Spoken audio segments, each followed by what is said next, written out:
Yeah. Sporty greetings and welcome. Shout out to my people from all over the world. You guys have been showing me so much love. You just don't watch the live stream. Right after the live stream, you guys go and engage with the content. I love it so much. I cannot express the sort of joy you guys are giving to me. Thank you. Where are you watching from? I've been speaking to the guys on TikTok.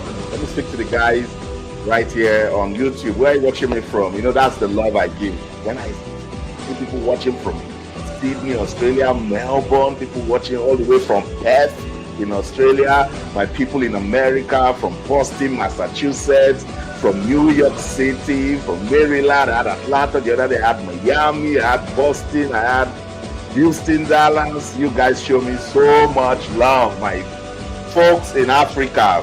Shout out to my people in Nigeria. Shout out to my guys from Togo, Ghana, my South African brothers and sisters. You know, shout out to you guys. Let's touch base with the Super Eagles of Nigeria. You can see the message I scrolled in. I told you yesterday, we gave a comprehensive look at what happened. And we talked about the incompetence of the Nigeria Football Federation and how they put this team in jeopardy. We have a crucial World Cup qualifying playoffs coming up against Gabon on Thursday, and the team couldn't train on Tuesday because the Nigerian Football Federation failed to pay their bonuses and allowances from the last two matches. So I've been digging. I said, I'm not going to stop. I need to know what's going on. So last night, I went hard on administrators tonight. I'm going to search the conscience of players. Yes, Super Eagles players will come under scrutiny tonight. I was saying I shouldn't do this because they're getting ready for a crucial World Cup playoff match, but we need to balance it. I'm not going to pull anyone. I'm not going to, nail anyone on the cross, but we just need to balance it. First thing first.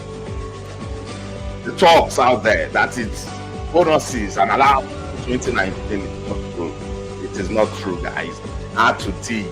The players were demanding for their bonus and allowances from the last two matches, the game against Lesotho and Benin Republic. Everything, players and officials, came to about 164,000 US dollars. Round that up to about 100 million naira. Shouldn't be a problem. It's nothing to these players, I know, but they wanted to show the Nigeria Football Federation that you cannot keep treating us like this. And talks lead to talks. So the talks started growing, started entering. Oh, what about what you promised? What about the one we talked about, the presidency? This and this, that and that. All of these are distractions. Not necessary at this stage of the qualifiers, the playoffs, the one I've called the second chance. But anyway, the player said, no, if we don't see this money, we're going to boycott training. Gracious goodness, they did. Everywhere, that news started trending. Super Eagles boycotting training because of money. And why they were doing that, look at the Gabonese team up there. Yesterday, they had a fantastic training session. And they were laughing at Nigeria. And look at the kind of story coming out of Nigeria. Is this the people that want to play us that we are scared and they don't have their house in order? No.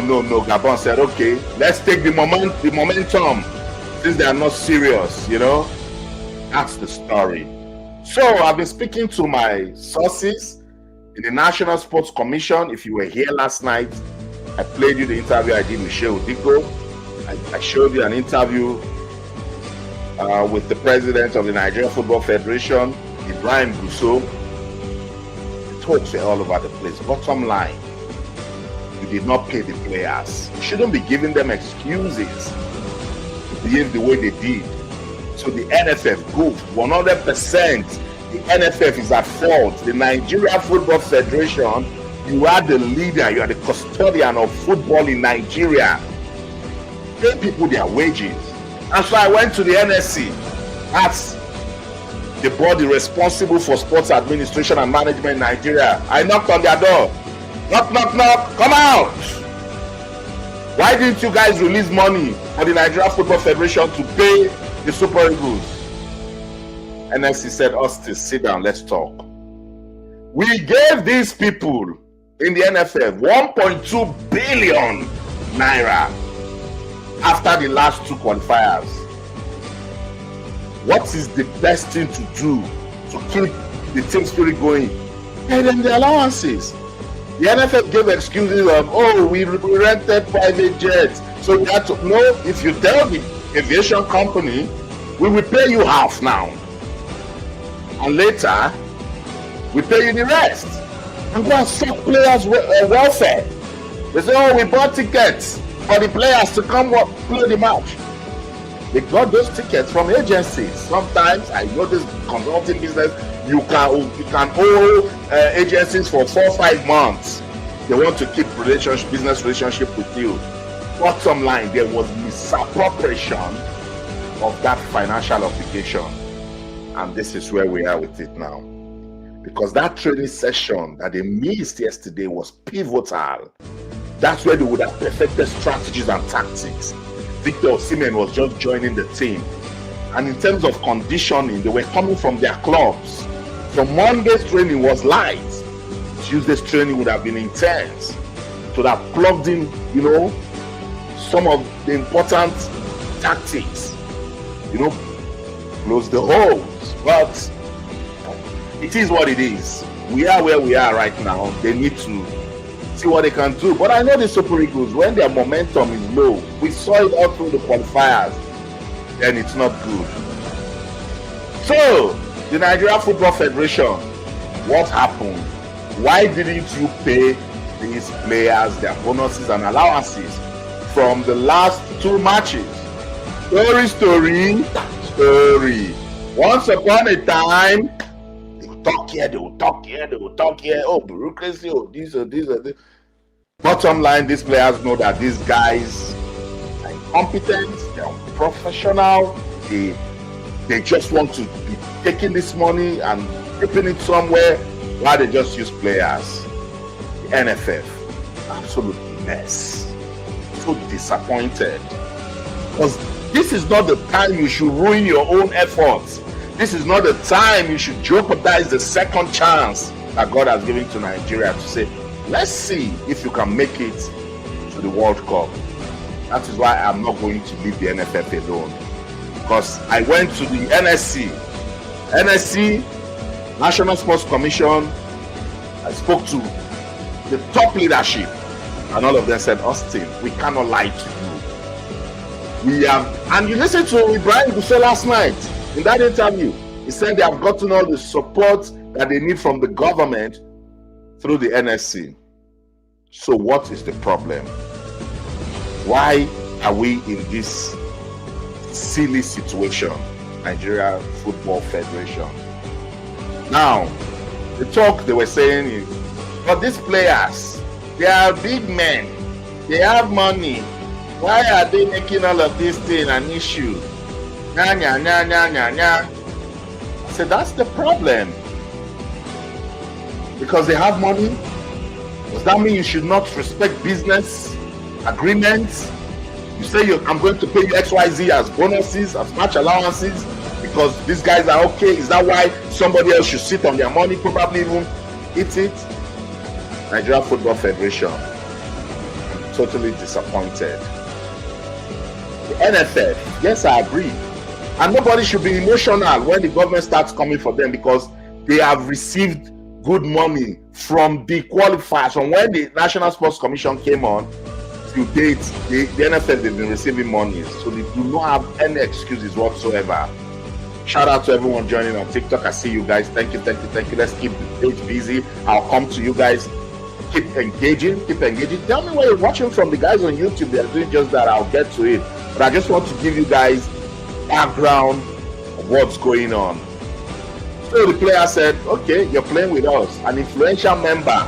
Please, for the players, permit me tonight, I won't call names. I don't want to distract them, I know the influence that I have, doing this job. I won't call names, but an influential member in the team. The guy said, no, we're not going to train. Nobody. He led it. Apparently that guy is sick and tired. He said he's not doing this anymore. He said, guys, we're we are going to boycott this training. We are not going to train. Let's teach these guys a proper lesson.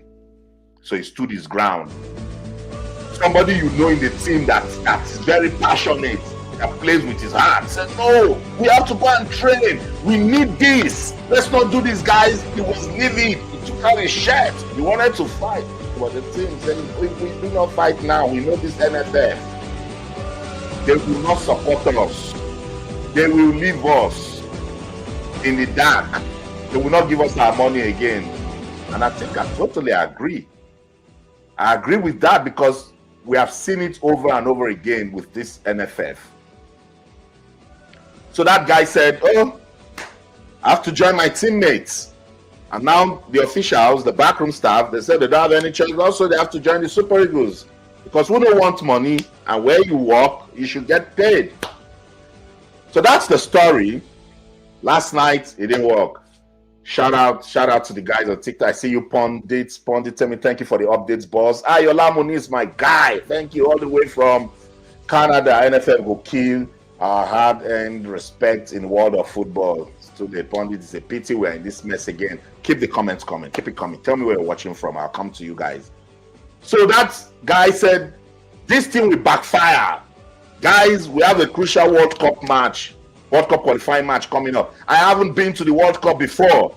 Please, let's just disregard these guys. Apparently, the number supporting him wasn't as much as those who want to boycott training. And so on Tuesday, there was no training session. They started having different meetings. All sorts of stories started flying around social media. You know me, with my training, I'm big on verification. I just don't jump on everything.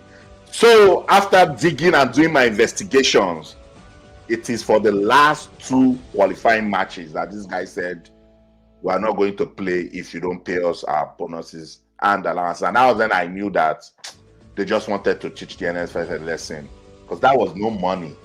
164,000 US dollars for players and officials. I think I mentioned it at the first live I did when the story was breaking. I think I mentioned it. I told you guys that I know it's not big money, you know, because my sources were telling me that if I hear the reason these players are giving, but they're just tired. Remember, guys, engage with my content. When we got into match day 7, after that draw against Zimbabwe, I think, yeah, I said mentally the Super Eagles, they were tired. They had been through so much. Match day 1 to 6, they were passing through proper hellfire. So now that they have done their bits, make it to this stage, they now wanted to hold leadership accountable. Is it wrong timing? Absolutely. I wouldn't have done it by this time, the kind of time that they did it. But again, I've looked at it. I cannot blame these players. They've been through this before. So the NFF started speaking with them. The National Sports Commission had to intervene. The leadership of the National Sports Commission, number 1, 2, 3, 4 persons, were back there in Abuja, so they did not really have the sort of effects that they would have had if they were on ground, you know. So I can tell you authoritatively that the money did not even come from the NSF. Somebody single-handedly had to bring out that money to rescue this our World Cup playoffs. Oh, Nigeria. And people will say Abasumbok. I don't tire. NFF. Who did we offend in this NFF? The only thing that keeps us together, that binds us, that makes us happy, football. They just want to destroy it. And that's why I would say we no go agree. We no go agree. After this, whatever happens, whether we don't qualify or we qualify, we will keep pressing their neck. So whoever is controlling the leadership of the NFF, you know that this time around, if you are empty up here, you do not have any business with sports administration and management, with football administration and management in Nigeria. Tell them to go. Enough is enough. We missed out of the World Cup in 2022. 4 years of putting your acts together so you don't repeat the same mistake. And we're on the same road again. We are back to where we stopped last 4 years. Can you believe it? It's heartbreaking. So that's the story. That's the story. And it's been so difficult for me to even come for this Tinubu's government, because with what I know, they have tried for the NFF. They have tried for the NSC. I will not lie. They have been supportive. I don't think we've had it this good. We have never had it this good. From the Super Falcons winning the WAFCON, being hosted by the presidency, gave them monies, gave them national honors, houses, to the Super Eagles. Anytime the NFF go on to execute match, now so billions. That's what we hear. I wonder why we here. Why are we dealing with this sort of situation? Anyway, as of this morning, the talks continued, and they were assured they would get their monies, and the money was paid, and that's why you're going to see the next video coming up. The guys were like, okay, we have shown them now that we understand this game. And that's it right there. The players, Victor Osimhen on your screen, they're going to the team bus to their second training today, Wednesday, happened in the afternoon, Rabat, Morocco, and it's stretch till the evening. So that's the players, doing their stretches, they were even talking amongst themselves. Okay. I just hope that they are in the right frame of mind, that mentally they are ready, because this is a big mission. But apparently they don't even care. They don't care. Whatever wants to happen should happen. Because now this Nigeria Football Federation, they have given these players, they've given them mouth, they've given them something to hold on to. If these guys don't qualify, say don't blame us. We did our part. They came to camp on time. I was praising them the other day. I was saying, these guys, we've never seen them this committed. Now, immediately they were finishing from their club sides. Boom, they were getting into playing. They were coming, into Rabat. So this was the confirmation. The leader of the team, William Troost-Ekong, went on X and he tweeted this: issue resolved. Outstanding financials cleared and on ground.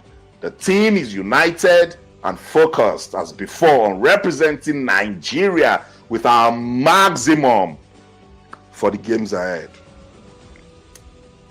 I'm worried, guys. Sincerely, I'm worried. Mentally, this isn't where they should be. Mentally. And yes, we know the Super Eagles, man for man, talent for talent, Gabon does not come close. I've done enough show. I've shown you the head-to-head, but I'll get back to it again tonight, just so to just clear up, for those who don't know. But while we were busy doing that nonsense, knowing that there's a crucial match coming up, see the Gabonese team, they were getting on with their business. They were doing their trainings. They were happy, building team spirit, bonding. You saw Pierre-Emerick Aubameyang. As they are hearing stories, Nigeria, they are not ready. They don't even want to go to the World Cup. Look at them, effective strategies. The Gabonese team, they say, okay, if they don't want to go to the World Cup, let us beat them on Thursday and see if we can advance. That's why I say missing that training on Tuesday wasn't good for the Super Eagles. I know this Super Eagles team. We know how they have struggled against Lesotho, against Zimbabwe, against Rwanda. We did not win a game at home until March the 7th, I think. That will beat Rwanda. We did not beat Zimbabwe in Uyo. We did not beat Lesotho in Uyo. This Gabonese team is a good team. It's a compact team. So that was them in training on Tuesday. So, okay. Nigeria is not ready. We will take it. We'll go and do our thing. So I said, let me show you the persons that Nigeria will go against. They are ready. They are doing their thing. They are not joking. So, what do you think? Despite all of this drama, these shenanigans, are you bothered in any way? Can the Super Eagles beat the Panthers of Gabon? It's tomorrow. It's crucial. It's important. Any English that you want to use that is strong enough to justify seriousness. This game, it's all or nothing. Tomorrow, I think it's 5 p.m. Nigerian time. It's like 6 in Morocco, 5 p.m. Nigerian time. Nigeria will take on Gabon in a crucial World Cup qualifying playoff. This isn't the sort of match that we should be messing up with. The sort of approach that the NFF gave it tells you that they lack vision, they lack knowledge, they lack understanding, they know nothing about the technicalities of football, they know nothing about putting together a winning team. It's just talent that's been doing it for us as a country. Talent, exactly. Daddy, I see you on TikTok. Said there will be a surprise from our players tomorrow. What kind of surprise? Tell me, I want to know. The surprise could be whatever happens, let it happen. They won't care. They won't care. Because they've been pushed to the wall. They've been abandoned. They're not happy. Despite everything that the source from the National Sports Commission told me, that everything is fine now. The players, look at them even when they went for training. Look at them during the training.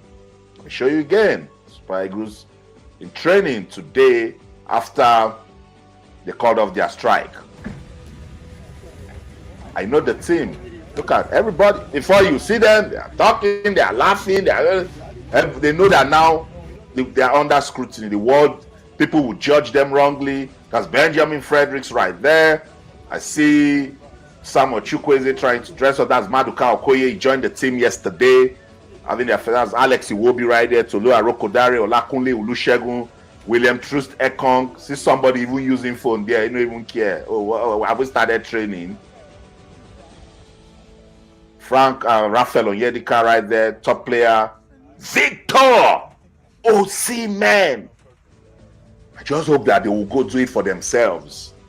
Only about 4 players have made it to the World Cup in this team. I think Alex Iwobi, Wilfred Ndidi, William Trustekong. Has Moses Simon been to the World Cup? Tell me, guys. Moses Simon, was he at the World Cup in 2018?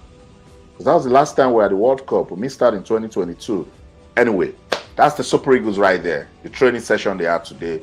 See them doing the stretches. Because as I said, I know the conditioning plan of the team. Kicking the ball around today would have been really light. Yesterday would have been the main, that would have helped them as a team. But the Nigeria Football Federation ruined it. This one, we are putting it on the Nigeria Football Federation. I know there's another angle of the story where the persons will say, but the Super Eagles should have looked away. The Super Eagles should have been patriotic. The Super Eagles, this is not the time. But guys, if the man that wears the shoe knows where it's at, so you see, yes, Moses Simon was there. So just those 4 players, that have been to the World Cup. So this isn't the time. We cannot have Victor Osimhen on fire and he's not at the World Cup. A World Cup that will have 10 African countries and Victor Osimhen will not be there. Ademola Lookman will not be there. It's unfair. It's unfair. Even Samuel Chukwueze, I question his quality a lot, but recently he's showing good quality. Calvin Bassey, decent players. Ralph Onyedika, young Benjamin Fredericks. Well, Nigeria were all, I was listening to Ibrahim Gusso, by the grace of God, inshallah. So it's all inshallah vibes and by the grace of God. So let's just hope that is part of what can help us, again, because the part of us doing our own job is already flawed. And look, it's what you sow, you reap. Says that a man diligent in his business. Let me go spiritual. Somebody hold me. I want to preach. Says that a man diligent in his business. He is first diligent. He has done everything he needs to do. Scripture says he will stand before King. So God will crown your efforts. Not all the time we are calling God. What have you done? You know how many persons are calling God? Do your part. NFF. So one man, an individual, had to rescue the country, coughed out 164,000 US dollars, over 100 million naira, and say, okay, because we know NFF. By the time we say start paying them now, they will say CBS said this one said that, and then the thing might take another 2 weeks. So the guy said, I'll do it. And now these guys have their training. But it's Nigeria, but I want the players to know. I understand their situation. I know that we need to apply empathy in this case. But sometimes just do it for the badge. So I see players in club sides, when some things go wrong and they score, they are passionate, they tap the badge, they kiss it. Do it for the country. I know it just gets to a point you're just fed up. Like, do these guys think we are stupid? Yes, I'm Wilfred Ndidi, I have money, I'm doing just fine. But I've got family members. Even if they want to give it to charity, just give them their money. Sad. It's worrisome. It's disappointing. I've been covering sports in Nigeria for going 20 years now. And it's the same old problem. The late Christian Chukwu did his bit. They did not pay him. He complained. Late Stephen Keshi, until he passed on, say was being owed. He's gone. What's his name? Late coach Amadou Shaibu, the same thing. When will it change? Present day and time, we are still going through the same thing. It's heartbreaking. It's disappointing. Coach Eric Shell, I'm sorry, yesterday was his birthday. Because of everything that is happening, I wasn't even seeing road. I was parking. I forgot to say happy birthday to the coach. Happy birthday, Coach Eric Shell. Happy birthday. I think he has done fairly well since he joined the team. Been pretty decent. And I really just hope that it will end well with him and the NFF. Any conversation between coaches and employers, I do not know how to put my mouth. Can go anyway, but happy belated birthday, Coach Eric Sekushel. Guys, I had a special interview with him. I think it was in June, right after the Unity Cup. Go watch it. It's comprehensive, it's elaborate. He was talking about his game project, his plan for the team, why he loves playing the high pressing game, why he believes that the Super Eagles have the quality. He feels privileged to be the coach of the Super Eagles. It's a heartwarming interview. Go check it out. So that's the story. Super Eagles. Can they beat Gabon tomorrow? Big question. William Troost-Ekong is looking up to the heavens. Could he be that influential player that influenced the other guys to say we are not going to do this training? Could it be William Troost-Ekong? That's what my source told me, that it was someone influential.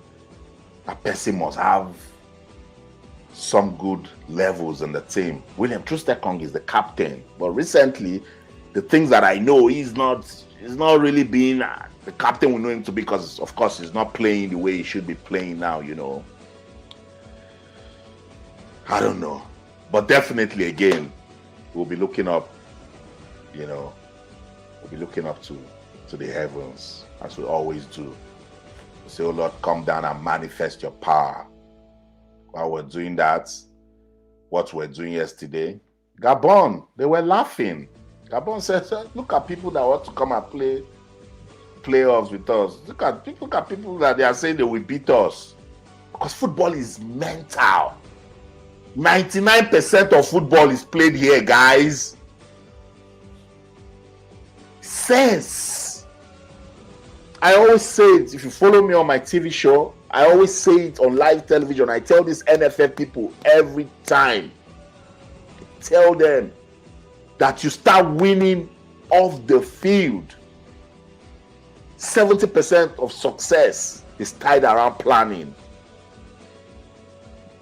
When you do everything that you need to do, You're sorted. You already tick the boxes. You just go in there and then talent will give you the remaining 30. It's pretty sad. It's heartbreaking. But hey, let's hold up.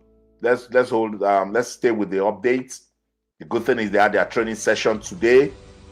There seems to be some relative understanding between the Nigerian Football Federation and the Super Eagles players and officials. And then tomorrow they will file out. Hopefully they will do it for the country. You know, they'll restore the country's pride and glory on the pitch. Beats Gabon. Now I really don't know. Before what happened yesterday, you guys, you could tell my mood from Sunday to Monday. I was, oh, this is it. The Super Eagles, the fact that they made it to this playoff stage, there's no way. Abroshola Elegbele, we were confident, we were passionate with the analysis. We're saying, let's go. This is it. We broke down the team. We did a possible, squad selection. And guess what? We were 100% correct.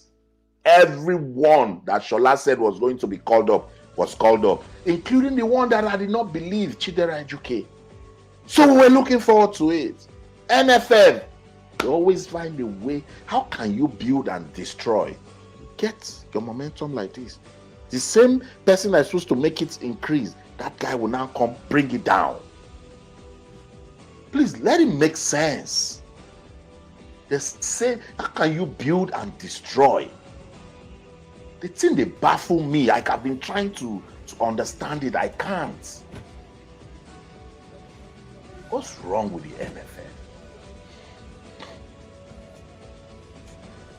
Anyway, now it's clear for all to see. I'm sure the NFF, they also know. They know that now everybody, all man eyes, they read. You see them for road, we ask them question, what is the problem? Tuna wants. Is it by force? If you cannot do this job, get out. Just leave. Don't destroy it. This is big business in Europe, in North America, in South America, even Asia now. See Saudi Arabia. Guys, Saudi Arabia beat Argentina at the last World Cup opening game. Look at what Saudi Arabia is doing with sports tourism. Are we not saying these things? Okay, let me live abroad. Let me come to Africa. See Africa. See Rwanda. See what Rwanda is doing with sports tourism. Oh yes. Rwanda hosted an international cycling event, built tracks for it. Rwanda is bidding to host Formula One, not anyhow sport. Arsenal, what do you see on their jersey? Help me, please. What do you see? Please tell me in the comment section. What do you see on Arsenal's jersey? The president, Paul Kagame, he's taking it personal. He's the one driving the business of sports in the country. They're investing. Grassroots sports, infrastructure, even the women. They are using sports to empower the girl child. Sports has got that power to transform lives. Why are we playing with it in Nigeria? I want to know why we are playing with it in Nigeria. And it beats me because we have a rich sporting culture. Let me tell you this fact. Before Nigeria gained independence in 1960, we had already produced world boxing champions. Hello? Should I say it again? Before we gained independence, before we were called Nigeria, Nigerians were already world boxing champions. Dikietu Tiger and Hogan Kidbasi. Boxing. Cricket. We were respected with cricket worldwide. Cricket has been played in Nigeria since the late 19th century. Check the federal government colleges back in the day. It wasn't football. We destroyed all of these structures. What is wrong? What is wrong? The same sports that countries are using to empower themselves. Look at Jamaica. Look at Jamaica. Even after Usain Bolt retired, look at what he is still using athletics to do for his country. Tell me one name that is bigger than Novak Djokovic in Serbia. I'm waiting. They don't play with him. Tennis, individual sports. What was the Philippines until Manny Pacquiao became a world boxing champion? He propelled the sports. The country, lifted the country through boxing. How many times you hear of the Philippines for anything good back in the day? Manny Pacquiao changed that narrative.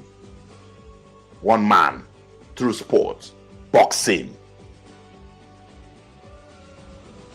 It's sad. It's sad. So I did a lot of digging today. As I said, let them play these qualifiers, get to the intercontinental stage. I will not lie, some of these players, I'm really close to them, so I can send them messages. I don't just want to bring anybody down. I don't want to dampen the mood. I know the power of, the media. I know the power of words, but they cannot tell me that there's no small blame in it for them. NFF get 95%, but that 5% would have made a difference, because I always tell you, execution matters, and the execution role is in the hands of the players. And then we'll go execute now. Yeah. On TikTok, AI is suggesting that we give predictions. So let's go with the predictions on TikTok. That's how they can drive this live conversation. So they want you guys to give a prediction. Nigeria versus Gabon. What's it going to end? What's the results? TikTok wants us to talk about that. My TikTok fans, I love you guys so much. I will do everything to see how I can put everything into one streaming platform. I've been trying to do it, but I'll get someone to do it for me tomorrow. And we will do the watch along. While the game is on, we will do it together, watch it together, I'll run the analysis. So keep a date with me, 5 p.m. I'll try to come on at about 4:30. So 30 minutes before the game, we start the conversation. So let's get a prediction. Let me see. Olamide said 2-0. 2-0 to who now? Tell me. So the heavens will record it. Oh, is it Nigeria 2, Gabon 0? Don't just say 2-0. Make it no go. Who is this? 22 Midoy. Nigeria 1, Gabon 3. Be careful. Be careful. Behave yourself. If I send the NFF to you. But that cannot happen. No way. Nigeria 1, Gabon 3. Bawu. Nah, never. Forget what has happened. Forget what has happened with these Super Eagles. Football is spiritual. When they get in there, they know the work they have to do. They will get it done. So leave all these things. They just wanted people to sit up. Gabon see football tomorrow. Themselves then go no. They will get into beast mode. They will use that annoyance, because if they know if they beat Gabon again, they can request for some more. But there's the other side, though. There's the other side. I don't want to talk about it. Go talk about it on your own platform. I'm not talking about the other side, So yeah, let's see more prediction. TikTok, keep the page busy. Don't forget to like. Don't forget to like it. Let's keep it going. Feel free to share it also. We're talking about the World Cup qualifying playoffs, the crucial game, Nigeria versus Gabon, the Super Eagles versus the Panther. Gabon, everybody, the Premier. After that, we've got Victor Osimhen, we've got Ademola Lookman, we've got informed Moses Simon, informed Wilfred Ndidi, informed Samuel Chukwueze, you the wine, informed Akon Adams. Am I playing with you? What's wrong with you? If not for all of this nonsense that the NFF is doing for our football, the right administration, the right leadership, who will be talking to us with football in Africa? Who? Talent for talent? Nah, they're not rich now. They're not rich. But hey, it is what it is. It's what you sow, you reap, So let's see more predictions on TikTok. Savage, the Villa, I'll play for Super Eagles in the nearest future. Amen. I pray your dreams come true. I pray you get to play for Nigeria. And don't forget to give me a shout out there. Not that you'll now forget me when you start playing for the Super Eagles. Momaba, thank you. Welcome. I want more predictions on TikTok. I'll come back to read it. So my YouTube people, that's the update. The team returns to training today. It was a good training session. My sources told me that everybody is happy. I have shown you the Gabonese team when they had their own training yesterday. I didn't get that I didn't get that of today from them. I was just, waiting for updates from the camp of the Super Eagles. I'm proudly Nigerian, I support my own. So it is what it is. More predictions. Imade Ruben, Nigeria 2, Gabon 1. Thank you. That's a good scholar. At all. Even 1-0, we'll take it, Fuji Lomo, Nigeria 3, Gabon 0. Thank you. TikTok guys, you're not liking the page. It's blinking. They're telling me now that I need to verify that it's an active page. I think you guys need to like it. That's why I want to put everything into one platform. I don't like this thing that it starts, disturbing. Please like the page. It's blinking. I don't want it to go off. That was what happened the last time and it went off. Omoba, Omo Gabon is not an easy team. I agree. He said Gabon 2, Nigeria 1. Iwobi get the goal. I'm rooting for Alex Iwobi tomorrow. He will be having his 90th cap. Iwobi will play his 90th football match with Nigeria tomorrow. You see why I do not look back when I'm going for Iwobi, because Iwobi is a senior player. Iwobi has been there, done that with this team. I think Iwobi joined this team. Is it 2015? I can remember that his debut game against Egypt in Kaduna. Yep, I remember it was Coach Samson Siasi, I think that captain. Yep. See how far he has been in the team. So when I say I want to see Watkins, because you're a top player. Top player. So yeah, thank you TikTok guys. Thank you for liking. Jaido, I see you. Thank you. Obotin Furniture, Nigeria 3, Gabon 0. I see you. Please call Nwabali to tell him very well. I'm not calling any of the players till after these playoffs. I'm trying so hard to keep away. Even I wanted to talk to them to verify some things. My reliable source in the Super Eagles, then I sent him a message. He was pissed. He said, "Bros, not today." The boys were not smiling. He said, "Bros, not today. This is all that. If he misses my call, right away he's calling back." I called, he didn't pick. I sent message, he said, "Bros, not today." So let's leave them, let them play the game, and then right after that, I'll even try to see if I can bring one or two of them to come talk to you guys on this platform. I want to do that for you guys because you guys have been loyal. Shout out to everyone showing me love since I started this live stream. You guys keep me going. I never thought I would do live stream. I'd go on channels, TV, talk, and I come here. But you guys, each time I come, the love. And that's why I say, please, when you get into this platform, subscribe. It's free. People don't know that. It's free. You're not paying anything to subscribe. Subscribe to the channel, like. The more you like, you're pushing the algorithm. Like TikTok now, if they don't like the page, it starts blinking, it starts hanging. Then TikTok is like, oh, it's not an active page. They need to know that it's not a robot that is talking, because this is the age of AI. So if this live stream is not active, if the algorithm is not active, they're just going to forget us.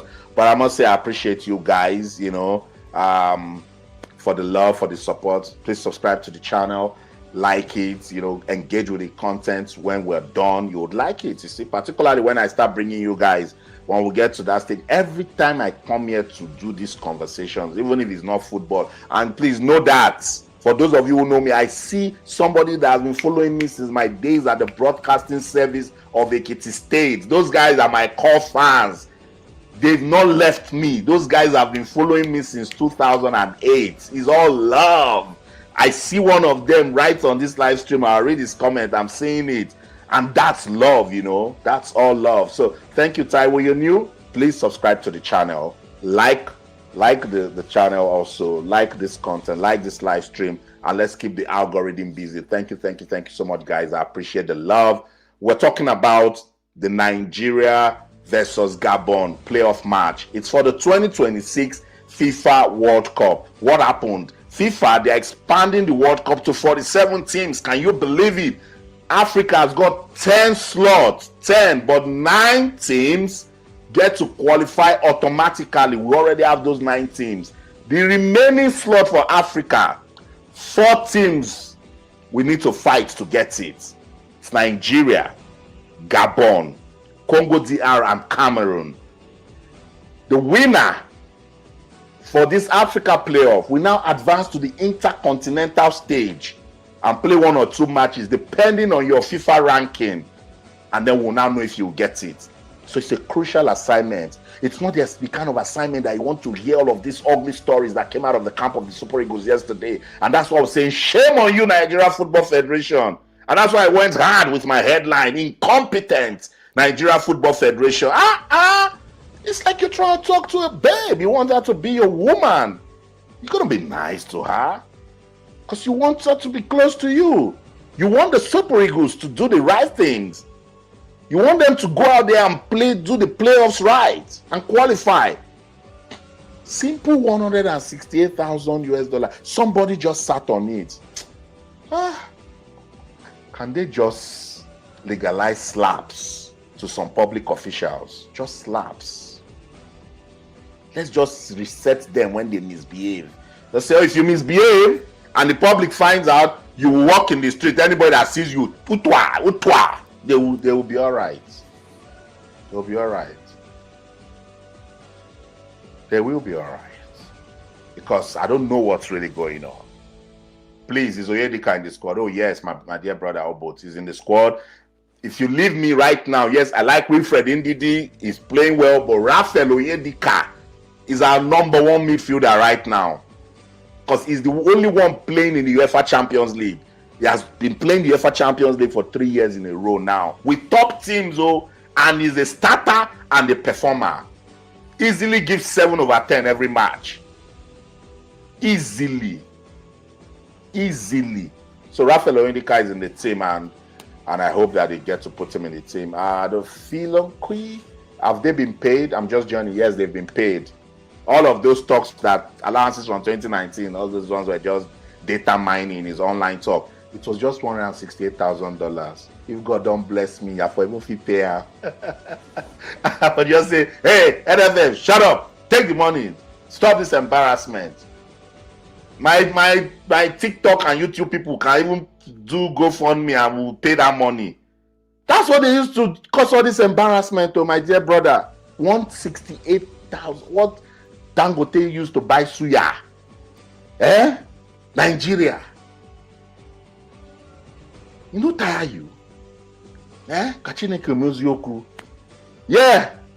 So after digging today, I was calling this one, calling that one, and they know they will take my call. If they don't take my call, I'll go and say I called them, they did not pick. I'll go and call them out on TV. So when they see Austin calling, they pick. Even if they have to lie, then they leave it to me. Let me have the last judgment. But they pick. If they don't pick, I send a message. I try calling you. Please call me. If you don't call me, I'll go and say it. I'll go and tell my people. See them, public officials. I called them. They did not. They know me. So they pick. And they told me everything. It's only the NFF that is running. And I understand because they are naked. They are dancing naked in the public now. So they are ashamed of themselves. My people on TikTok, feel free to join us on YouTube if you want to, because I'll soon start sending invites now. If you want to come on to talk about everything that has happened from yesterday, that the team boycotted training, to when they got back to training today, all of the developments that have come out of that I've said to you, please feel free to join the conversation. I like hearing from you guys. You know what? I learned from the fans. I learned from the fans so much, because you guys, you've got so much knowledge, and you guys are the only ones who can choose to take sides. You just come and you say it the way it is, say it raw. That's why whenever I go to the World Cup, nothing concerns me with stadium. I go into the street, behind the scenes, speak to the fans. I learn so much from them. So yeah, if you want to join, please. Yes, they have trained Wisdom. Let me show you when they were leaving to the stadium from the hotel room. Let me see if I still have that video. Wisdom, I've got you. This is the platform, and not just football. For everybody who now start thinking it's just football. No, I got you covered for sports in Nigeria, Africa, anything that I've got it right. So that's Victor Osimhen when they were leaving their hotel. I think the Rivalry hotel right there in Rabat, Morocco. So that's the team. They left. They got to the training ground. That's them doing their stretches, doing their warm-ups. I was told I was really light because, conditioning. They had to, do something light, kick the ball around. Yeah, so that's it. They've trained. tomorrow they face the music. It's as simple as that. That's life. So if football favors them, I'm not scared. Yeah, that's because I'm doing it on YouTube. So please, if you want to join on YouTube, please feel free to join on YouTube. Benjamin Felix, tell the coach to play 4-3-3 and a high press. I like 4-3-3. I like it, but my problem with high press is players that don't understand it, particularly with tracking back and doing the constant counter attack. It's a problem. If you got a team that is very good also with the counter, they get to punish you. I like it, you know. I like it. I like 4-3-3, but with what I saw with the 4-4-2 in the last match, give me 4-4-2 and I'm fine with the Super Eagles too, because sometimes they also can be lazy. Don't blame me. That's what I've seen with them in the qualifiers. Wisdom, I've got you. I can still play you more from their training session today in Rabat, Morocco. Say thank you to me later. So that's the team right there when they came out after all the gbasgbos with the Nigerian Football Federation and the National Sports Commission. Give us our money. They gave them their money. They say, okay, let us go and train. You see them. You see how they are. They don't really send. They just can't blame us now. These people, they've done what they want to do. So let's just come out and do the one that we can do. So that's the situation. Yeah, somebody asked me about the officials. I think FIFA and CAF, they are really playing dirty politics, but I don't want to mix it with this. Let's talk about that tomorrow, just before the match, when we are now sure that is those same South African officials. When we now know that it's those same South African officials, then we will talk to FIFA and CAF tomorrow, because it's just nonsense, silly, annoying, dirty politics that they are doing, you know. So it's sad. It's just sad, because they keep saying, oh, they have changed them. Oh yeah, give us confirmation now. Give us an official statement that you've changed the South African officials, and we are getting nothing. You cannot give us South African officials and you just expect us to just take it like that. I really don't understand what FIFA is doing. The thing, they bust my brain. How can you... Africa. God help us. God help us. God help us. Because I don't even know again. I want to bring that last game against Benin Republic and let us see it again, the power of that 4-4-2. Particularly when your wing play is solid. Nobody can touch you with 4-4-2. Nobody, I repeat. And our wingers were on point on that day. Moses Simon, Samuel Chukwueze, the kind of football they played on that day. And they both gave the 2 assists that gave us the goal. So that's it with 4-4-2. If you get it right, my brother, forget it. Check the 90s, guys, and early 2000s. It was all 4-4-2. Check the big teams from Brazil to Italy to the Netherlands to England. Everybody was rocking 4-4-2. Yes, I know football now got scientific and really strategic, and just because you don't want your opponent that's got bigger strength than you in the formation, that's why coaches now started changing it. But again, it's all about execution. You see, sometimes you see teams, they start 4-4-2. Right in the game, they switch to 4-3-3. Sometimes they will go defensive. Sometimes they will play deep. Sometimes they will play high press. Now, a lot of clubs are doing the low block when they meet teams that are very good with the high press. So it's all tactics and strategies, formations, but all those things are just football shenanigans. Execution matters. When Mourinho came, packed boss, he won Champions League. Everybody was busy doing strategies. The man won Champions League with negative football. Jose Pizarro came, did negative football, and took us to the final of the AFCON. And I keep saying it, if we had won that AFCON, nobody would have criticized that formation. No. We'll be there rejoicing that we are champions of Africa. So that's football for you. Let me play you that video again. Nigeria, Benin Republic. I've said it over and over again. A complicated affair for them. Can get they were this given a momentum. Well, because Lordy. South Africa going into some wonderful... Nobody, I mean nobody, comes close if we get it right with that same formation. They'll beat anything. That one is not matter of this and this, that and this. They will rock any team that comes their way. you know. Let me just let you guys see the highlights again, and then I'll bring people up to talk about it. Let's go.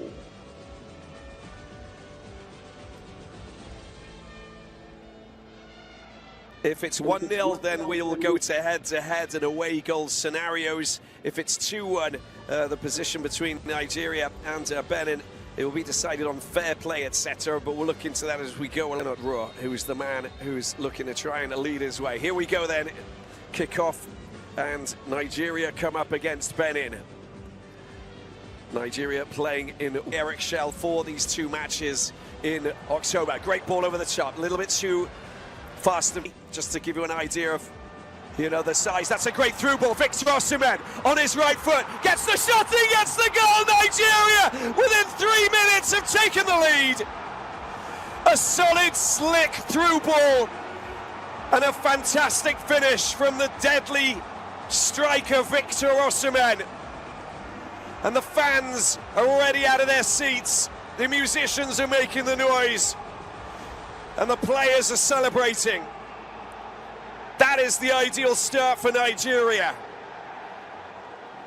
That's great work from the big man Benjamin Frederick, another defender who's proving his work. Lovely, lovely touch there. Nice, slick work from Adam Zakor, and he's now victory would of course send South Africa through. Ideal scenario now for Bafana Bafana. I know how they play completely. There's it's just a little bit too far-fetched over the top there. And Kiki trying to get past his man, Benjamin Frederick, winning the foul. He's losing to the Côte d'Ivoire. So a wonderful pass back. There's the shot coming in. Comfortable on the ball now.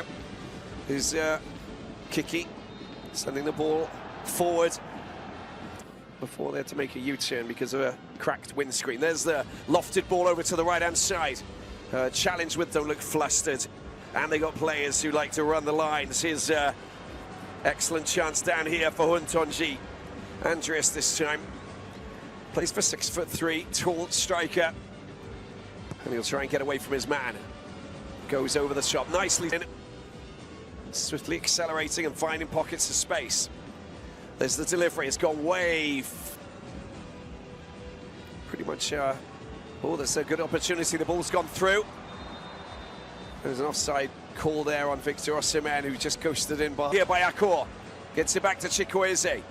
Defenders back in position, high ball over the top. Victor Osimhen doesn't manage to steer his header towards Janjanu's goal. But a fine attacking move here for the fast-moving Chikwueze. Gets the ball down to the left-hand side. Alex Iwobi trying to get the ball across. Victor Osimhen. Donji will take this. High ball into the penalty box. Long ball, Victor Osimhen. The acceleration trying to get between the two defenders, applying a lot of pressure. They know that they win this game, they qualify for their first ever FIFA World Cup, and that in itself is the groups, the 9 groups. High ball from Kiki, right over the 5-4-4 scenario. Good through ball, excellent chance here. Huntonji just getting his shot driven into the side netting. Andreas with fine force, little touch there from Nwabali, and the resulting corner from Doku. Very calm, they got an overlap here with a chance. It's out wide by Huntonji. It's a little bit too far there for Tamimu Uru. And it runs over the line for a goal kick appearance. Here he is, the former Canary of Nantes. Low, not ideal. Sanusi trying to get the right pass over. Gets it over, oh, he just couldn't connect, Chikwueze. Verdon Sport. Chikwueze, he's a great delivery! Oh, that is perfectly placed for Victor Osimhen. Goal number 5 for the Nigerian frontman. But the delivery was sumptuous. quality goal scoring. And Janjinu didn't have a chance. But you've got to look at the pinpoint accuracy of Samuel Chukwueze's cross from the right. Quality delivery with that left foot for the header. Osimhen trying to pick.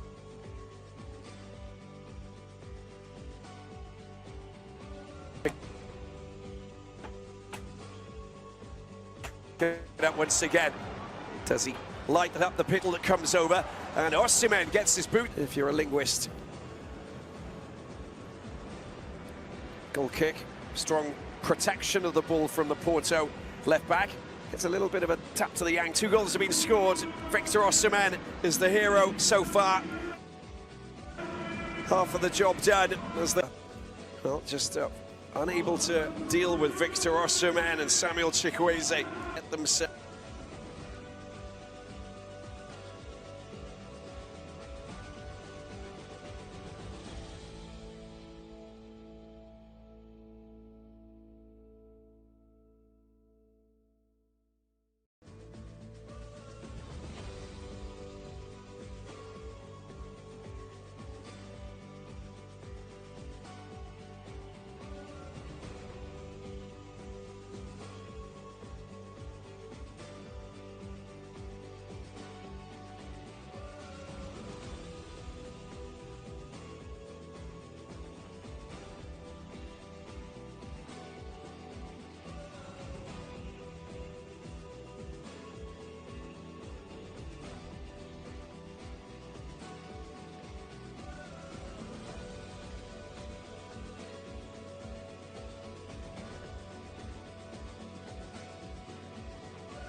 Into this, they were top of the table coming into this final.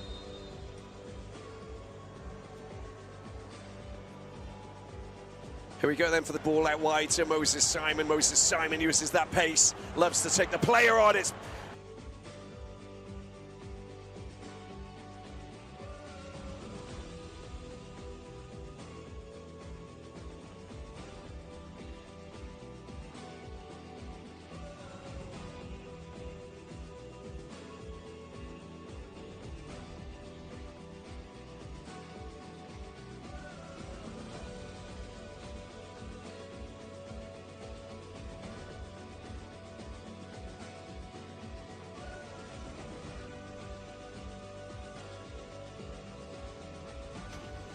Okay, I think the streaming software was acting up. They don't want us to see that highlight. But then again, guys, you see what I was saying about the 442, and people on TikTok are beginning to ask questions. People are saying, "Oh, what's going on with the 442?" The 442 is effective if everybody does their role. And see, with the 442, why I like the 442, strikers should have support. I know some strikers like Victor Osimhen, Alan, some top strikers, they can do their thing, but you just need support. I mean, what was Rashidi Yekini without Daniel Amokachi or Samson Siasia? What was Emmanuel Amunike without Brownie Day? There's just some strikers that need good support. Akko Adams did his beats for Victor Osimhen in that last match again. So guys, tell me, what formation should we use? I see the conversation on TikTok.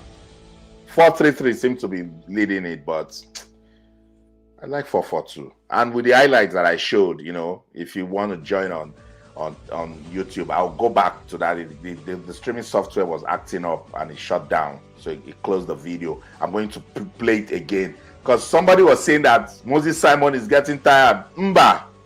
I no agree in that match. Guys, Moses Simon easily, that was the best match of him that I've seen in Super Eagles. Look at the last goal to Frank Onyeka. Look at his run. That driving was top notch, and then he did that pull out, beat everybody with that run, and then he crossed and Frank Onyeka scored. Look at the Victor Osimhen third goal. Look at that delivery.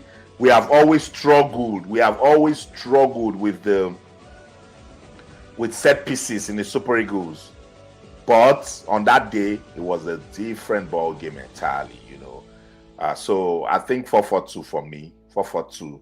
If we get it right, we shouldn't have a problem if we play 4-4-2. If everybody come out on that day, understand the assignment. See, that game against Benin Republic, that is the sort of mentality that the Super Eagles need. That's those sort of big games when they are pushed, when their back is against the wall. You will see them, they will come out like beasts. So you start wondering that if they've been playing like this since, how would they lose? Why would they lose to Lesotho, lose to Zimbabwe? Get what I mean? So this is the lineup against Benin Republic. Do you want the same lineup? Tell me, do you want the same lineup? If you had to change, what will you change? I think I like this lineup. Even Ako Adams, I was trying at some point to question Ako Adams' inclusion in the team. Ako Adams was fantastic against Lesotho. He did the link-up play so well. He had up play so well against Benin Republic. So I'm not going to touch this lineup because if it's not broken, don't fix it. Why are you fixing it? Someone is asking about Ademola Lookman on TikTok. Easily, I would like to have super subs. There's nothing wrong with having super subs in this kind of big game. It will even confuse Coach Thierry. He will be wondering, when Ademola Lookman comes now with the run, what are we going to do? But if you now go and put everybody, you use Ademola Lookman as second striker. We've seen Ademola Lookman and Victor Osimhen. I think with Ako Adams, he respected himself to say, Osimhen and Baba here, let me just support him. Be the joker, be taking out defenders, and Osimhen will be giving them the runs. But Ademola Lookman is in the team. Yeah, Semi Ajayi is suspended. He has 2 yellow cards, so he'll miss the game. You know, that's true. Semi Ajayi. So, what would you put in place of Semi Ajayi? That's a good. Thank you so much, Razak. Thank you. Who should pair Calvin Bassey if Semi Ajayi is not playing? Would you take Benjamin Frederick to middle? Would you play William Troost-Ekong? Because, guys, let's also, not because one team did well, we now think the other guys cannot do well. I also used to question Semi Ajayi because of his height. I thought he was too slow. But he's an intelligent defender and his positioning is very good. That's why I like him. And he's good with the area duels. Somebody said Bassey Awaziem. Awaziem hasn't really played with this team, guys.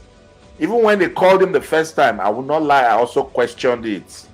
But man has been playing good football with Nantes in the French Ligue 1. He has been playing good football. I give it to him. But defense, you want somebody that those two persons, they have good understanding. They can play in tandem. One can switch to do 5, the other one can go to 6. They just switch. They know when to run. They know when to keep the offside. And they know how to communicate with the goalkeeper. You guys are really rooting for Awaziem to come in. And remember, Awaziem hasn't really been a regular in the Super Eagles. Even from when he joined. Guys, remember, he hasn't been a regular. So it's really tough. It's not my headache. It's for the coach. They are paying him so much. Someone on Facebook, on TikTok is saying, no Ekong, please. Okay. But no Ekong disrespect will be tolerated. You guys are forgotten. I always remind you people. William Troost-Ekong was MVP at the last AFCON. You guys, just last year, hey, football fans. You guys. What has Ekong done? Everybody now, Ekong, no, they don't have Ekong done. People make mistakes. The command scored own goal, he scored own goal, he scored penalty. When your strikers, your big players were not turning up for you at the AFCON, William Troost-Ekong was doing the job. So I don't think it's over for William Troost-Ekong. I don't think so, but I just think he should be open to take, competition, and reduce the errors, Okay, let me still try one more time. Maybe it was that video that got the system hanging. Let me try one more time because I want us to see those third and fourth goals because that was when I saw the proper 4-4-2 formation. in action with this Super Eagles team. You know, I've shown you the lineup. Let me risk that video one more time, because I know you football fans, you love highlights. You just want to be seeing highlights all the time. So let me give you guys highlights to watch. Give me a minute, and then hopefully it's not going to hang again. TikTok, I'm going to play that again. If you want to join, this is the time to come on YouTube, so you get to see the highlights, and then we will talk about the formation. I will read comments, and then we'll wrap it up. You guys take my 2 hours every night, so I go pay for my time. Yeah, and then tomorrow we'll rock and roll. Tomorrow will be so much fun. So please have 4. Join me.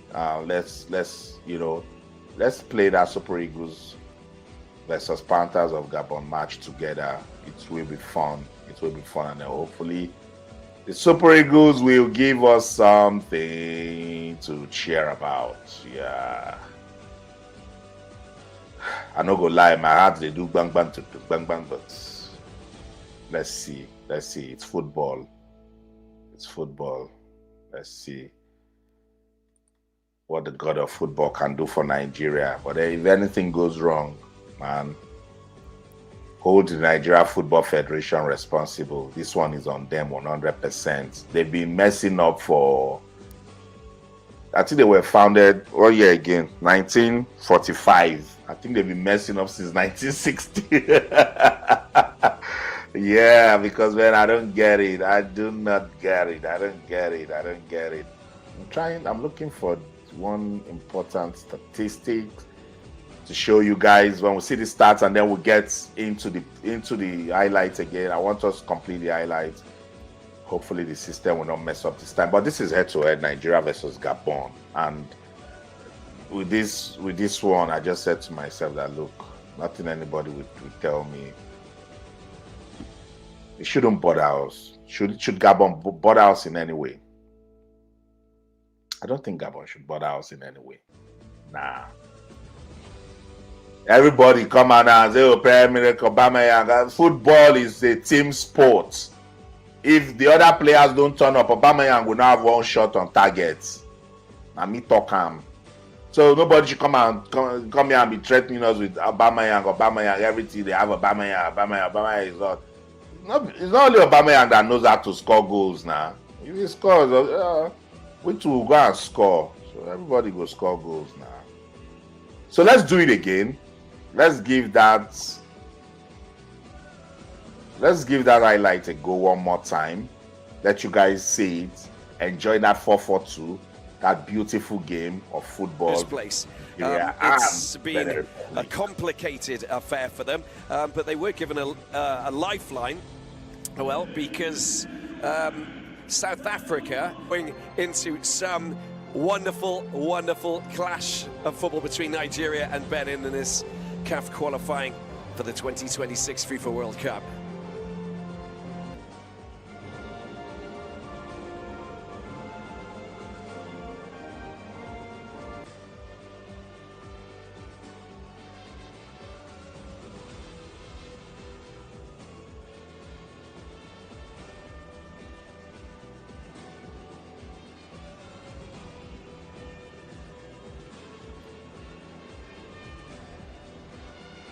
If it's 1-0, then we'll go to head-to-head and away goal scenarios. If it's 2-1, the position between Nigeria and Benin, it will be decided on fair play, etc. But we'll look into that as we go. Leonard Rowe, who's the man who's looking to try and lead his way. Here we go then.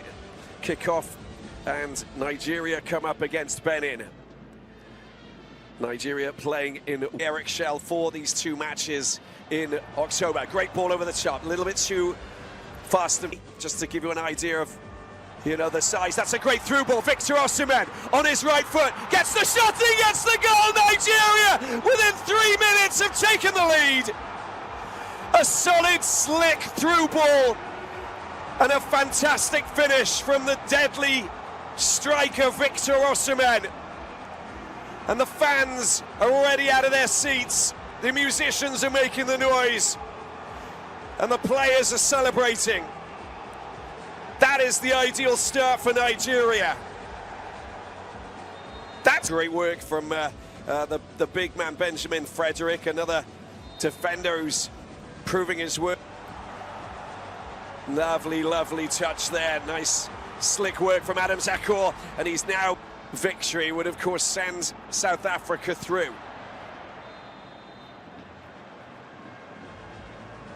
Ideal scenario now for Bafana Bafana. I know how they play completely. There's it's just a little bit too far-fetched over the top there. And Kiki trying to get past his man, Benjamin Frederick, winning the foul.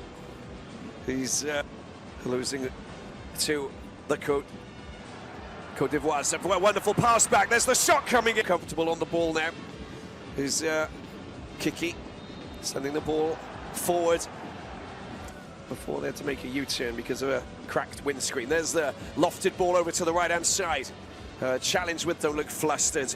And they got players who like to run the lines. Here's excellent chance down here for Huntonji. Andreas this time. Plays for 6'3", tall striker. And he'll try and get away from his man. Goes over the top nicely in. Swiftly accelerating and finding pockets of space. There's the delivery. It's gone way. Pretty much. Oh, there's a good opportunity. The ball's gone through. There's an offside call there on Victor Osimhen, who just coasted in by here by Akor. Gets it back to Chikwueze. Defenders back in position. High ball over the top. Victor Osimhen doesn't manage to steer his header towards Janjanu's goal. But a fine attacking move here for the fast-moving Chikwueze. Gets the ball down to the left-hand side. Alex Iwobi trying to get the ball across. Victor Osimhen. Donji will take this. High ball into the penalty box.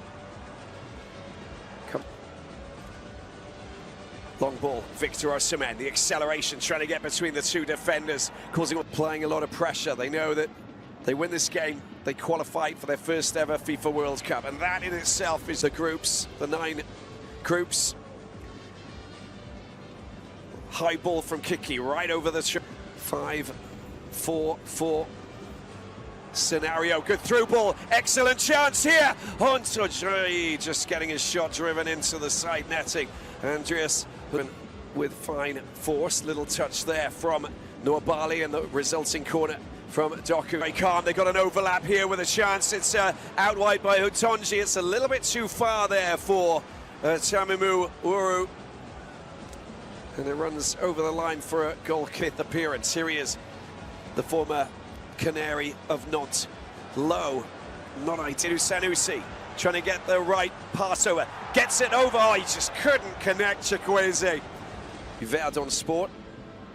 Chikwueze. He's a great delivery! Oh, that is perfectly placed for Victor Osimhen. Goal number 5 for the Nigerian frontman. But the delivery was sumptuous. Quality goal scoring. And Janjanu didn't have a chance. But you've got to look at the pinpoint accuracy of Samuel Chikwueze's cross from the right. Quality delivery with that left foot for the header. And Osimhen trying to pick it up once again. Does he get the corner? I don't think he does. Simon, haven't really seen him light up the pitch just yet. It's a high ball that comes over, and Osimhen gets his boot, if you're a linguist.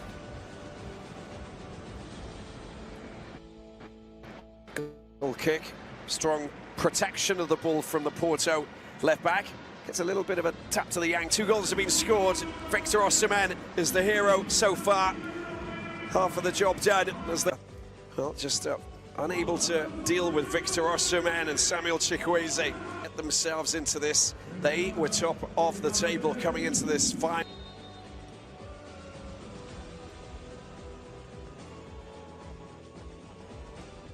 Here we go then for the ball out wide to Moses Simon. Moses Simon uses that pace, loves to take the player on. It's parried away there. Long crossfield ball, that's wonderfully controlled. It really was from Tosin. Tosin getting the ball across. Way there by Ajayi. still in their possession. Wuru lofted over into the penalty box. Great opportunity there. And when he can't get on the end of it, strong defensive work.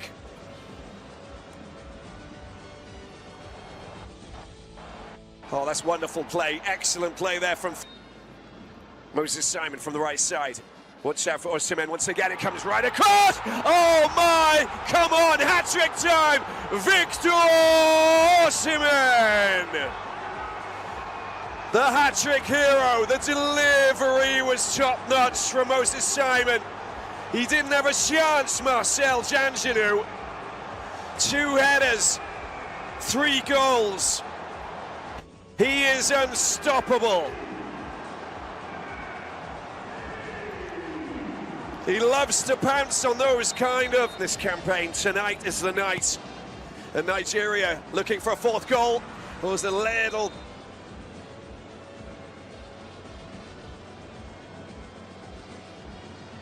side. There's Toussaint. That's not the right ball, is it, over the... Here's the corner for Moses Simon.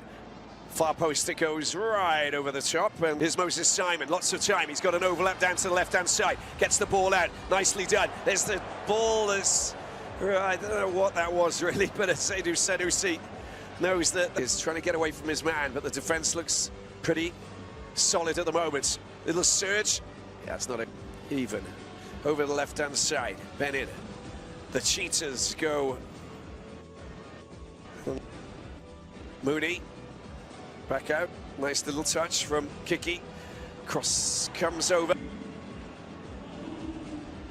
Good dangerous ball that's been delivered. How he didn't manage to deal scenario midway through the second half. Resulting corner coming in. It goes over, taken time. Can he get his shot in? He bides his time, waits.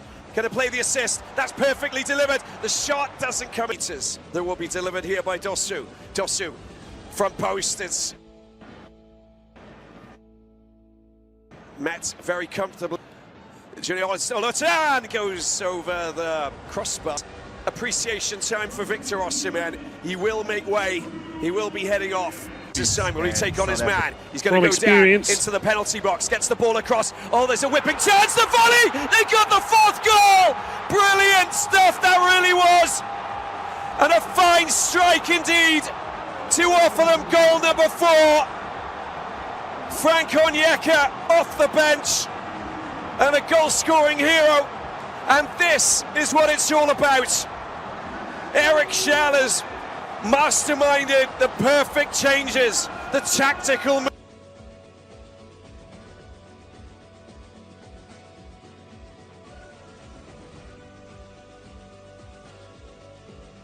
Yeah, so that's it. Swear. Tell me you did not like what you saw. Tell me that you do not like that highlight. Shola is standing by. He was smiling. He loves it when Nigeria is winning, when Nigeria is doing well. So let me get Shola into the conversation. Shola, welcome, welcome. Good to see you again. Hello, Austin. Hello, YouTube. Hello, TikTok. I greet you now. Welcome.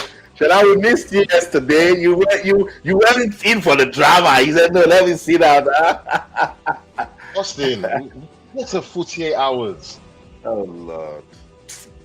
What a 48 hours. Eh? I know. It's a shame, Shola. It's a shame. I know.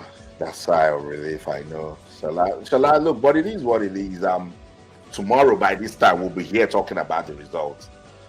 So the time is now, it's here already. So when you look at Nigeria, you look at Gabon, we're talking about this since Sunday.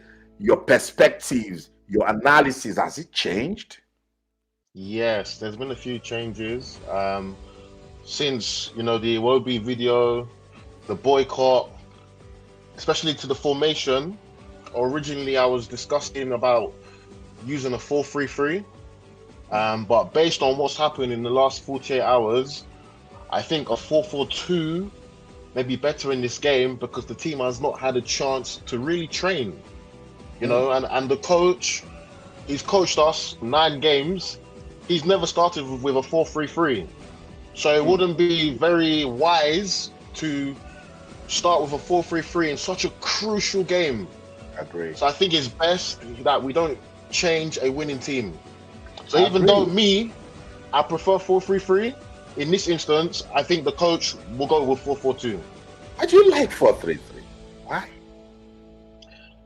I think when we were playing the likes of Lesotho, we're playing the likes of Benin and Zimbabwe, we can get away with a 4-4-2. But when you're playing against a team that has Aubameyang, that's an ex-African Player of the Year, a team that has Boanga, that scored 8 goals in the qualifiers, a team that has Lamena, you know, yeah. we have to respect our opponents now. And so having a 4-3-3 gives us more control in the midfield. And one thing I said on the last call is that the objective of this match is different to the previous matches. This is now knockout football. You know, previously we were chasing goals, it was a league table, it requires a different strategy. So I prefer a more conservative, controlled approach. That's why I prefer 4-3-3. I see. So if now, because of everything that has happened, and you want to stay with 4-4-2, we should pair Victor Osimhen up front. I think we should have minimal change. So Akko Adams is our man to start with Victor Osimhen. I think he deserves it. I think he's produced. We've seen good output from him. I think Chukwueze and Simon Moses were very, very influential in the last game. They both provided us with 2 assists. They were efficient.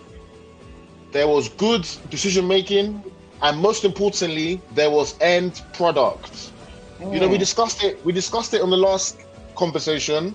Yeah. We've seen over the last 5 years, Chukwueze, Simon Moses, they try to do step over, leg over, all that sexy football. But in this kind of game, we know once. We know once. So if they can keep up what they did in the last game, myself and 200 million Nigerians will be very happy. What that means, though, is that Lookman should start on the bench. Okay. I think based on his club form, I agree to that. I do agree to that. Yeah. Based on his club form, based on what's happened in Atlanta, he's not really scored that many goals during. Yeah. Yes, Shala, I think Shala is having some tech issues, but I totally agree. Not just current form for Ademola Lookman, also what happened with the coach is a bit mental, you know, so he needs some time to get back into the game, you know, and all of that. So I'll give Shala some time to fix that audio issue, and when he's ready, he's just going to pop right back into it. So Shala, when you're ready, we'll get you back in. But basically, I think Shala was trying to say that this lineup, because he said something about minimal changes. So I think Shala is saying this lineup, don't touch it. Shala, is that what you're trying to say? Yes. This lineup, we should just have minimal change, and that's due to the unique circumstances that we have found ourselves in now. All of this off-field distraction and drama between the NFF and the players, it's not ideal. So we need to just go back to the drawing boards, minimal changes, and just continue with what the coach has been implementing for the past year. Or I think he joined in January. So since January, we need to just continue with the same tactics and the same formation. He likes 4 midfielders. Let's continue it. Now's not the time to experiment. There's too much at stake for experimentation. I think the lack of training, the distractions, it's not helped us. If anything, is given an advantage to Gabon. So even though I prefer 4-3-3, in this instance, we should stick with the 4-4-2. At the back, I've seen comments from our YouTube community about who should start in goal. Austin, let me be honest with you. The fact that Okoye was the last person in camp, I don't think he should start. I agree. I think that, for me, I wasn't very sure but that kind of just confirmed it. It just is sending out the wrong message that you can be the last person in camp and you think you can displace our number one. I don't think that's right. He got him yesterday. The team didn't train yesterday. So what will he do today that they will not say no? You come and no. I agree with you 100%, Shola. Yeah. So based on that, I think we all need to support Nwabale, give him our compliments, encourage him. And in the event that, something happens after this game, then Okoye should now be given a chance. But I don't think somebody that joined the camp last should be expected to start the game with minimal training and with all that, what's happened. The second position that, a lot of people have asked questions about is who pairs Bassi. Now, Eric Shaw has a difficult decision to make because it's between, really and truly, two players. Either we start Awaziem at centre-back or we start Osayi Samuel at right-back. And Frederick has to cover either position. Looking at the Gabonese team, their two, I would say, most potent players are the left winger, which is Boanga, and the centre-forward, which is Aubameyang. So Eric Shaw has a very, very difficult decision to make tomorrow in terms of where he wants our main vulnerability to be. Do we want to expose our right back more or do we want to expose our centre back more? I'm leaning towards covering the central of the defence. I think that's more of a crucial area of the field to have your best player to play in. So I would say Frederick should start at centre back so he can support Bassi in marking the ex-African Player of the Year, Aubameyang. Wow. Osayi Samuel will have a tough time against Boanga. He's one of the most informed players in MLS. It's not easy to rival Messi for goal-scoring contributions, even in his old age. We know Messi is the GOAT. Boanga was going toe-to-toe with him in MLS.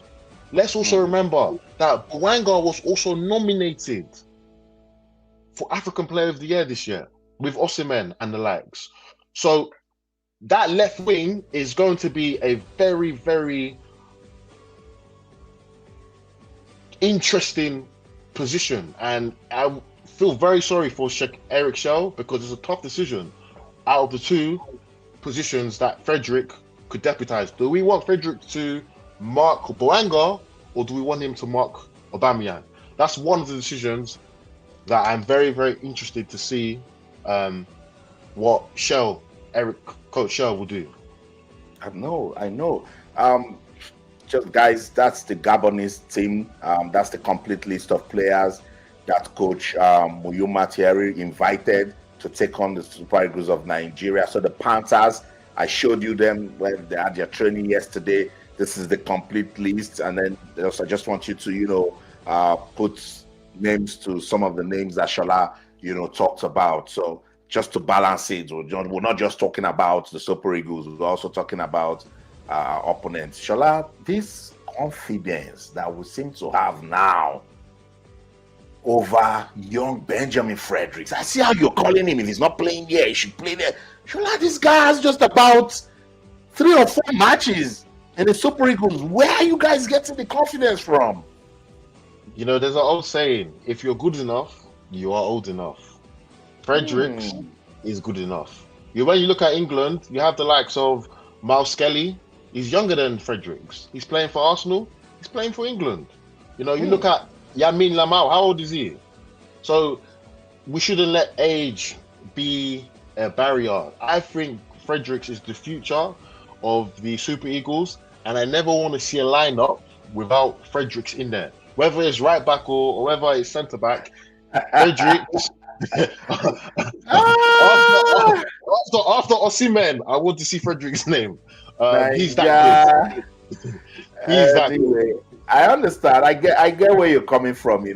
Particularly if you impress. So that's the complete squad list for this playoff that Coach Eric Shell invited. So just to familiarize you guys with the names, and then I'll just bring up as at yesterday, Maduka Okoye had not joined when the Super Eagles media team sent us this graphic the picture of the players that were in camp at the time, just to, you know, move a step further from what I've just shown you. So you've seen the list of players invited for it.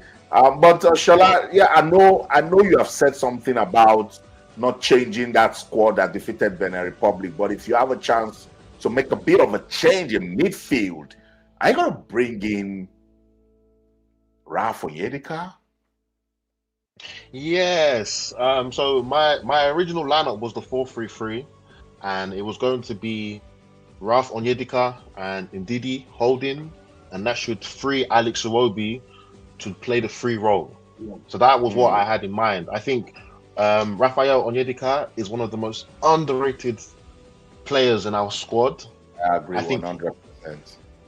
I think he has a unique skill set that we don't have across the squad, in that he has the ability to dictate play from deep positions. What do I mean by that? Raphael Onyedika can dictate the tempo. When you think of dictating the tempo, you think of players like Zubimendi, you think of players like Rodri. They're good at passing the ball, spreading the play from wing to wing, creating from deep to release attackers. That ability to pass through the lines and break a low block, Raphael Onyedika has that in abundance. When we compare him to our other DMs, such as Ndidi, Onyeka, Hassan, they are more of destroyers, you know, players that like to win the ball back and fight and dominate physically in the midfield. But it's also good to have the both types of defensive midfielders, because they can complement one another. And I think in this type of game, where I expect Gabon to sit back and play with a low block and try to hit us on the counter attack and on set pieces, they're going to ask questions of the Super Eagles. They're going to expect us to try and break them down. They're going to look for ways for us to use creative openings to get past their defense. And I think playing Onyedika gives us that control and gives us that ball distribution that the Super Eagles, if we're being honest, haven't really been known for doing that in the last few years. Shola, before you joined, I said it with my full chest that Raphael Onyedika currently is the Super Eagles' best midfielder. And my reason is that he plays constant Champions League football in the last 3 years. To have a right to say that. Yeah. I mean, his team played Barcelona last week. And it was decent. Yeah. If you can play against Barcelona, then I think you can play against anybody. So last season he scored against Manchester City, remember? Yeah. In the Champions League. So I don't know why the coaches are scared of taking a risk with Ralph Onyedika. You know, maybe they are also just going with the if it's not Frank Onyeka with Ndidi, it should be Alassane Yusuf, you know, and all of that. But if you have a chance to play Chidera Ejuke, where will he play from? He'll definitely be starting on the bench. So I wouldn't start him. But I would have him on standby for Simon Moses. So that'll be on the left wing, because I don't know which Simon Moses we will get tomorrow. Are we going to get the one that played against Benin? That was absolutely amazing, efficient, creative. Or are we going to get Simon Moses that, you know, is not as impressive, to put it in a nice way? So I would have Ejike ready on the bench to come on in place of one of our two wingers. I see. What do you think can make the difference for this team against Gabon? Despite all of the madness that we've seen in the last 48 hours, and I'd like to touch on this regarding the NFF afterwards, Austin, I think what the boys have shown is unity. You know, they acted under one voice. We saw Ekong's leadership in terms of how he was managing the Twitter account, and, you know, giving us his perspective and the perspective of the team. So I think right now these boys, through this ordeal, mentally have probably forged stronger bonds. If we want to look at the positives, we're trying to get positives out of the last 48 hours. I think it's the connection, the bond between the boys. I think it's probably stronger now that they've had to go through that experience. So it almost feels as if it's them against the world right now, you know? And I think we will see that on the pitch. I think they will fight for each other on the pitch. I'm hoping that is what we get out of this. When life gives you lemons, you create lemonade. I hope that, yeah. Shola, the problem I have with you is the optimism you always bring when you make your analysis. Even on TV, when you come, you just make me feel like there's no problem, you know? Austin, I didn't say we will win. No. but what you're saying is heartwarming. And why can't you say we'll win? Shola, a Nigerian? Okay, Shola, make a prediction. You see, before the last 48 hours, I was very sure we were going to win this game. However, we've given such a huge advantage to the opposition that I still think we will win, but I'm not surprised if we do not win, if that makes sense. Wow. Because of what's happened. You know, a big part of football is about preparation. What? That's physical preparation. These boys haven't trained properly, and that's mental preparation. You have to be mentally in the game. Even before the boycott, we had the issue with, you know, the video of the hotel. These are unnecessary distractions that, you know, Congo, Gabon, Cameroon, although Cameroon have had their own issues, to be fair, but the likes of Congo and Gabon, there's been no noise from their camps. So, you know, we've given Gabon a psychological edge, and they're probably, you know, licking their lips, happy with what's going on. But in terms of raw talent, there's no match, and there's no comparison there. Nigeria are the better team. You wanted to say something about the old boycott. You said you wanted to say something about that. Yeah, I'll let you do that. Sure. Thank you, Austin. I think, you know, Nigerians, so this is just football aside, we have to ask ourselves a question as a nation. You know, what are we really doing? You know, this is a administrative / leadership issue, and I think this is just a symptom of our society at large.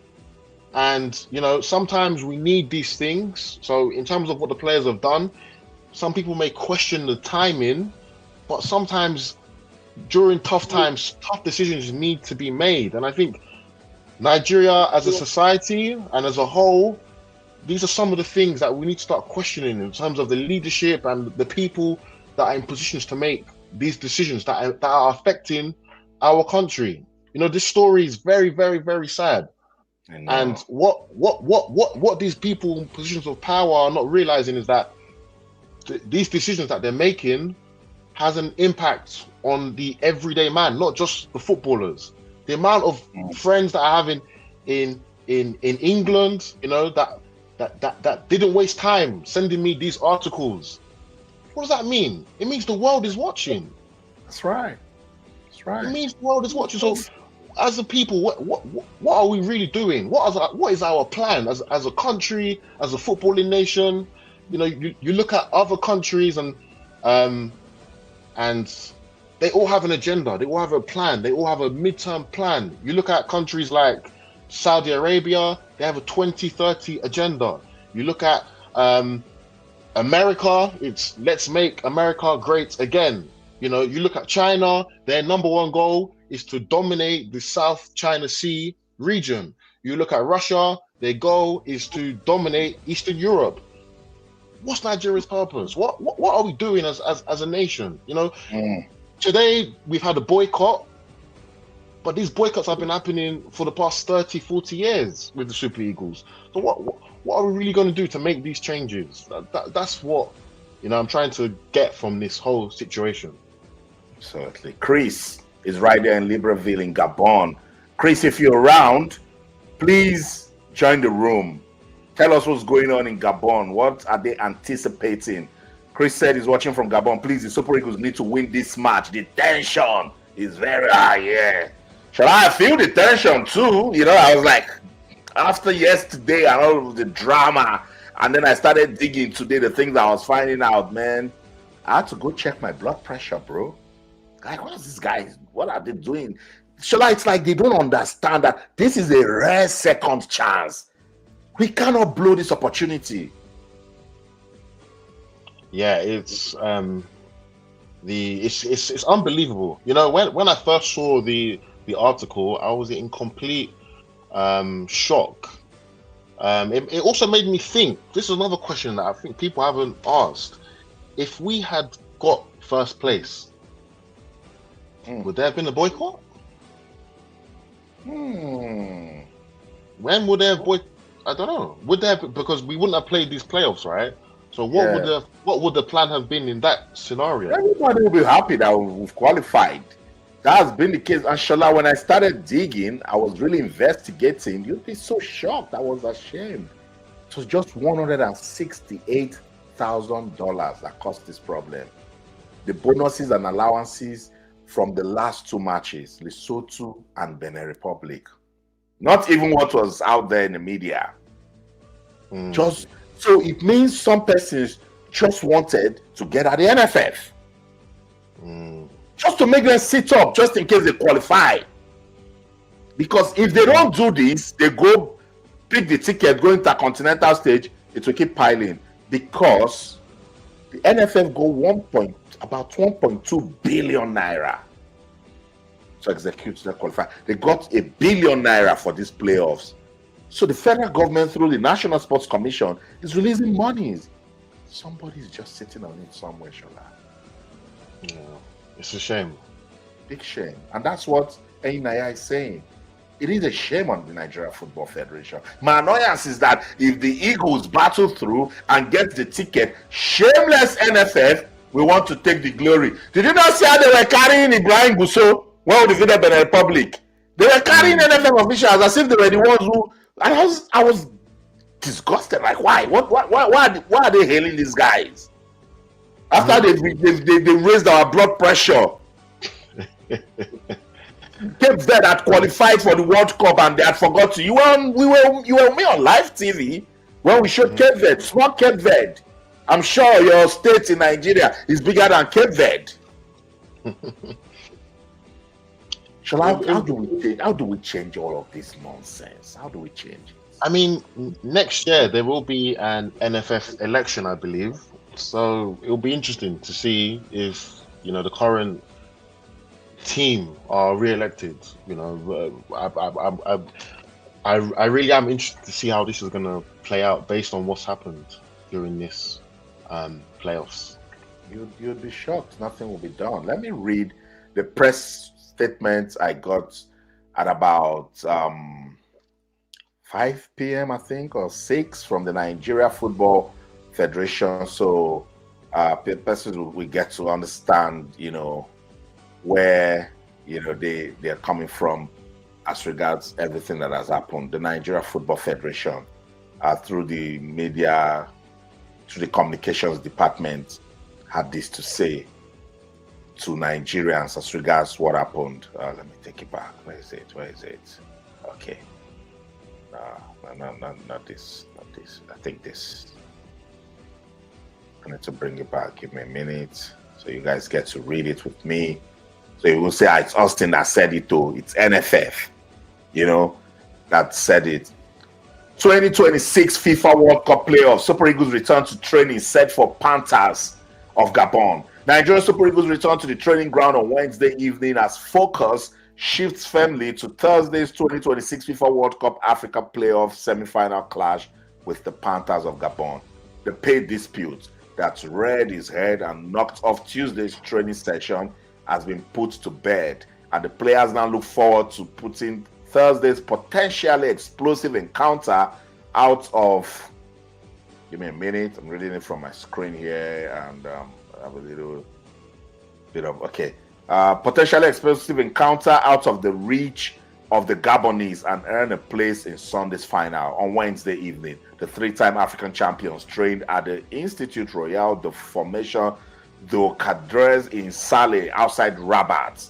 President of the Nigerian Football Federation, Alhaji Ibrahim Musa Gusso, expressed confidence that the team will deliver on Thursday. He said, and I quote, "We believe in the players and their ability to make Nigeria proud, not only on Thursday, but throughout these playoffs. We have a team capable of earning a World Cup ticket." Can you see talk is cheap? Walk with me. Let me read the final part of that statement from the Communications Department of the Nigeria Football Federation. Former Nigeria international and coach, now NFF Technical Director Augustine Egwavoin, said that the boys that I know, and I quote, that the boys that I know that I have worked with want to go to the FIFA World Cup. The aspiration of every professional footballer is to play the World Cup and enhance their market value. I quote him saying, the timing of the strike was wrong. They might have had their reasons, but the timing was not the best. Having said that, I have faith in them to rise up to the occasion and do the business on Thursday and afterwards on Sunday.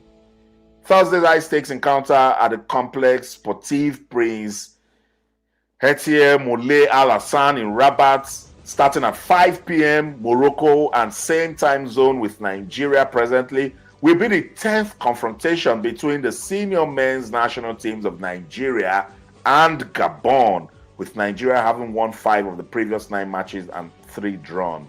Gabon won only one, a 1990 FIFA World Cup qualifying match in Libreville that ended 2-1 on Thursday. Forwards, Victor Osimhen, Nigeria, and Pierre-Emerick Aubameyang would be the signature as 2 of the deadliest strikers in the world football. Aubameyang netted all 4 of Gabon's goals in an away game against Gambia. In the qualifying series, while Osimhen scored 2 away goals, 2 away to Rwanda and 3 at home to Benin Republic, lead their team's pursuit of the FIFA World Cup ticket. So that's the press statement from the Nigeria Football Federation.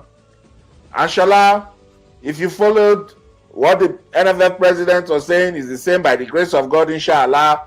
We will. Show workings. I agree.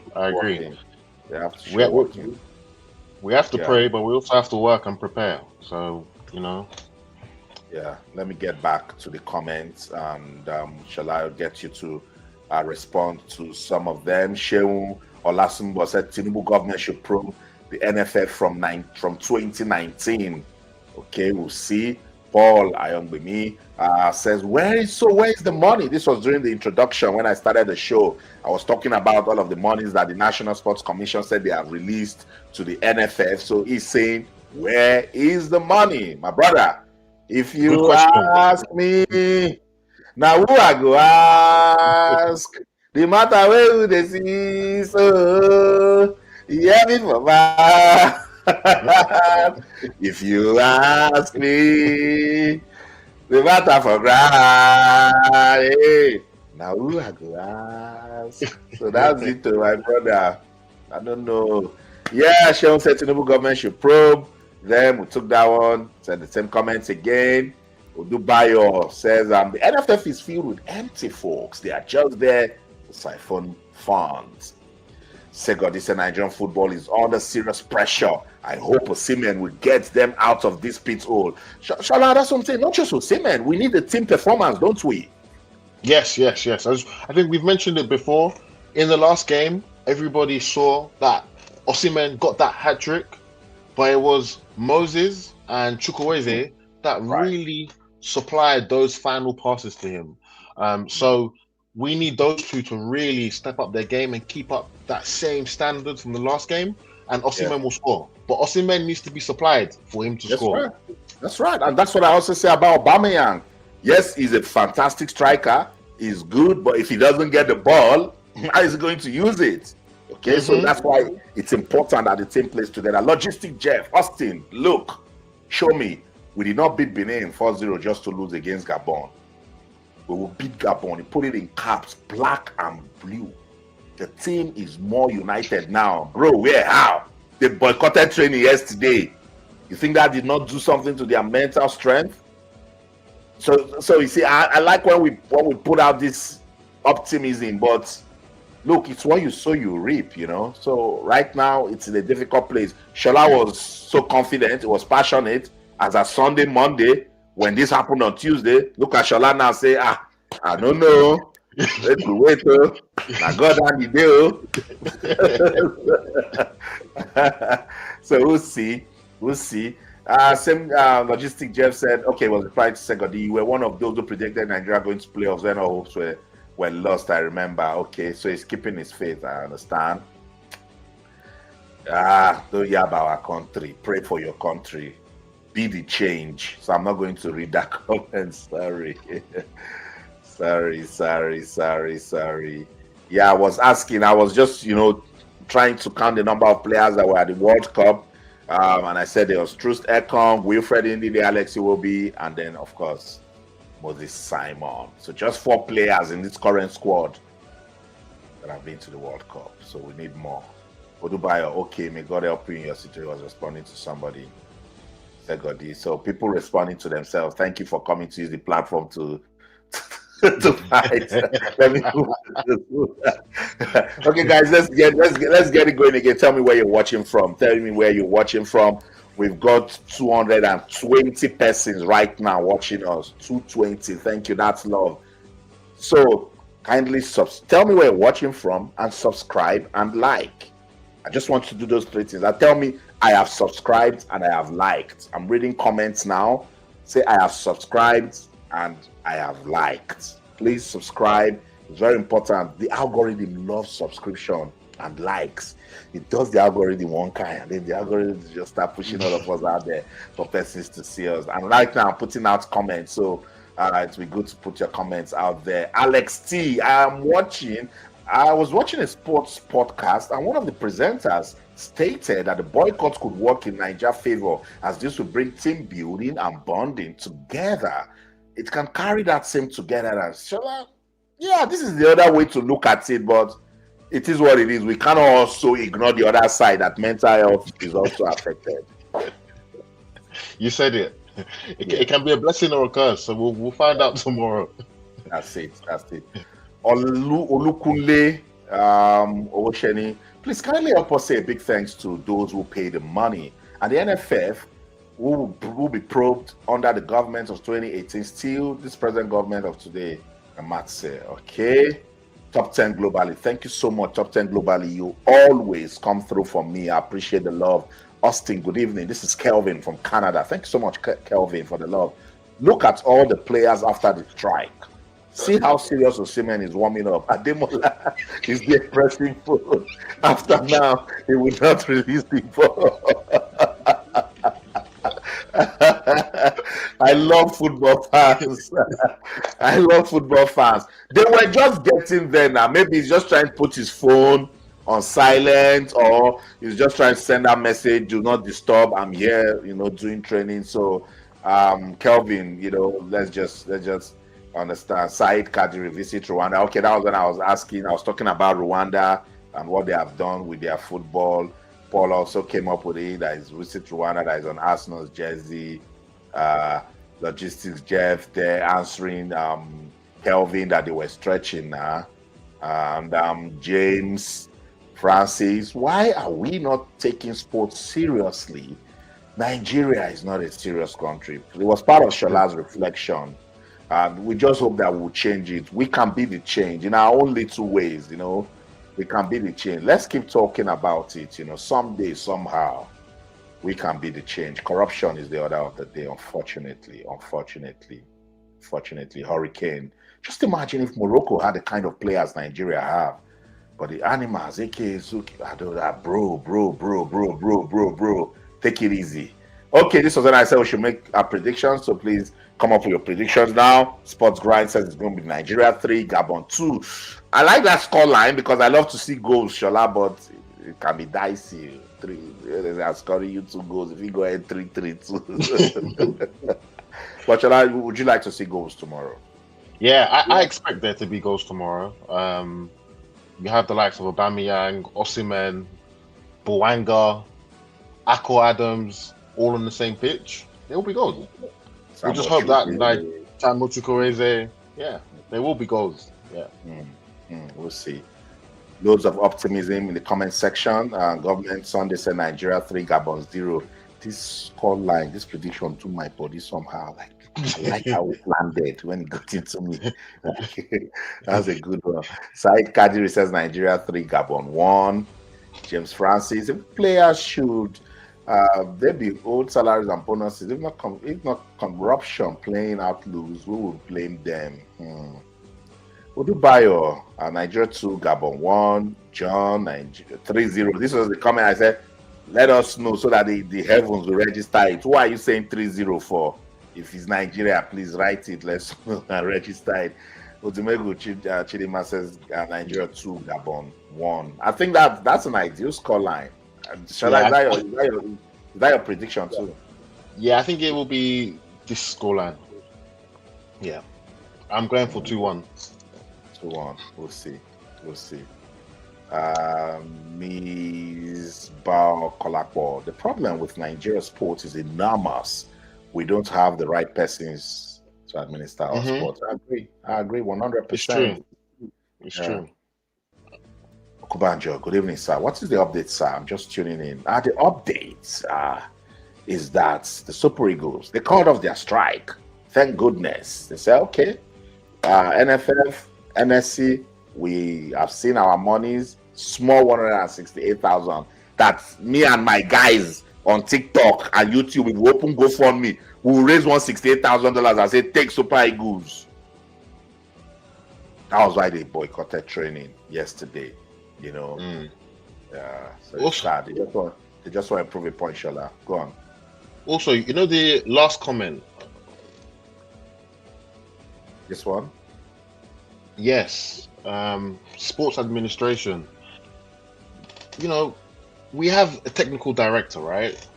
The role of a technical director is to give us our identity and our long-term plan. My question to our YouTube community and TikTok community, if you can write in the comments, what is our plan? Does anybody know? That's my question. But Drobo, you know your technical director. What did you say? Yes, we know him. But I want to know if other people know what our long-term plan is. Because our underage teams, very bad right now. Super Eagles, look at the problems. The women's team, So the league. We spoke about Remo Stars and the Sundowns, how they just came to Nigeria and you know, really. They just came and they just raped and they left. They should be arrested and questioned. But I agree with you. That's it. The problems are enormous. Someone talked about it, you know. And the first place to start is leadership, personnel. You know, what kind of persons do you have around? You know, let's begin with people who are knowledgeable about the sport. First things first. That if you tell them, okay, when you get into a football field, where do you start from? You know, because some persons, the moment they see a stadium, they just want to kick ball. No. Look around and see other things that you can do with it. So yeah, thank you for going back to that. Let's reflect that question that Shola, you know, asked. So Nigeria 3, Gabon 1. With the Mogu, yes, we have our own squad. Maybe was answering someone. I love this comment. I love Austin so much. Now why I no one talk as for me. Now I love Austin so much. I like, but you are going down to the one that when people start calling me now, you will not be there. You'll say, Austin, see the comments that people said about us that you went to read. So I will stop at, I love Austin so much. Now, why I no one talk as he be for mind on this platform? So let's get Shola, I agree with you. If not that we have incompetent people in the NFF, we wouldn't be where we are today. So Shola, yesterday I came out, guns blazing. I don't know if you watched me. You know, I said it the way it is. I said these guys are incompetent. You know, it is what it is. Look, time and time again, we have said it, that everything rises and falls on leadership. We are here in the UK. When did England win the World Cup last? In the 80s. But they control the sports business economy worldwide. Look at the league. And I love how you've mentioned that, because we also have to ask ourselves, why is the NFF so reliant on the government for funding?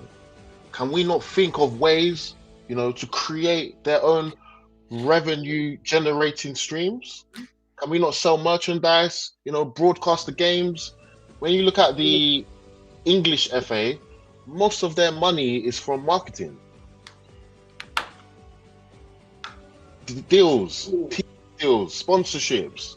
Why are we not thinking like this? These are some of the. Again, please share your comments. Let's hear what people have to say. Yeah, even if they get those things, Shola, somebody will chop the money. Somebody will sit on it. NSC told me, Austin, we gave them 1 billion. See how we call billion these days as if it's 2 naira. 1 billion. Somebody did a rough mathematics for me yesterday. It's about $680,000. Somebody will just squander that, and there's just $168,000 outstanding bill that you cannot take care of, and you have 680K. Shola, make it make sense, please. Let's go on. Kuban just says going to be Nigeria 4, Gabon 1. I like it. I love 5-goal thrillers. I love it. 5-goal thrillers, 7-goal thrillers. I died here. I love it. So yeah, thank you. Page to Profit says Nigeria 3, Gabon 1. That's a good scoreline. Also, Peter, after we handle Gabon, do the boys continue to hold the federation's feet to the fire? Yes, now. Apply pressure. Don't stop. After you beat Gabon, you are going to play Cameroon or Congo DR.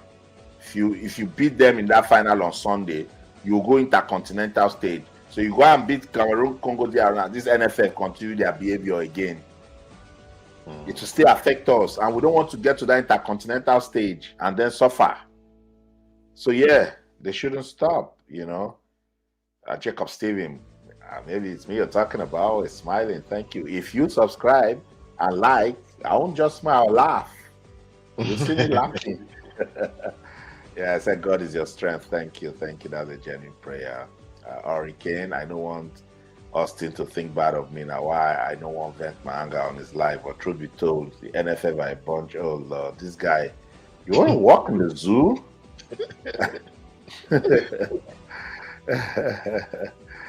Uche says thank you, boss. Thank you too. I appreciate the love.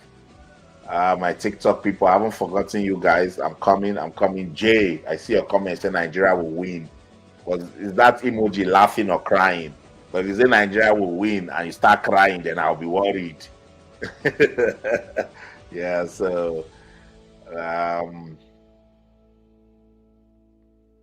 most of you in Nigeria don't know the effects of this mess. NFF has further exposed how corrupt Nigeria is. I agree with you on that. Do you think there won't be a 2002 tactics to sideline some players? I pray they don't do that, because let me tell you, part of the problems we are facing now with our football is because of what happened in 2002. There was no transition. They just chased a lot of persons and brought new persons to go to the World Cup. Remember when we brought Bartholomew Ogbeche, just did Shangalo, bicycle kick, and Onigbinde called him to go to the World Cup in 2002. They dropped Sunday Olise, they dropped Finidi George, they dropped Yakuba Egbeni, dropped a lot of players, and that's why we're here. Sugar Daddy 77, Austin. I followed you since your early channels days, and after you picked the baton from Ibitoye, thank you so much. That's a long time. I joined channels in 2012, so that's a long time you've been following me. But I want to see my fans from Ekiti State in 2008. Those are the ones I'm looking for, and I saw some of them here. Razak Ajibade said, Mr. Austin, well done for the good job you're doing. Can you please confirm what country are the referees for tomorrow's match. The referees are from my brother or sister. They are from South Africa. Oh. We don't know what we've done to FIFA. They haven't changed it. This is the center referee for tomorrow's match. Let me bring him up. That's him right there. His name is Abongile Tom. He's from South Africa. The NFF protested. Again, they were so late with their protest. They waited 3 days before they sent a protest to FIFA and copied CAF. So what I know, what my source told me is FIFA also have problems to start clearing new referees for the match. But all I would have said to the NFF is tell them to swap the officials for Cameroon, Congo DR Shola. Give us that one and take this one to them. Doesn't it solve the problem? Yeah. We don't want South African officials. I don't know why they want to force this team. I don't know what CAF and FIFA they are thinking. We don't want them. Not by force. So that's the guy that FIFA appointed as the center referee. His name is Abongile Tom. The assistant is from South Africa. The head of the video assistant referee is from South Africa. Then the referee assessor is from Benin Republic. Absolute bonkers.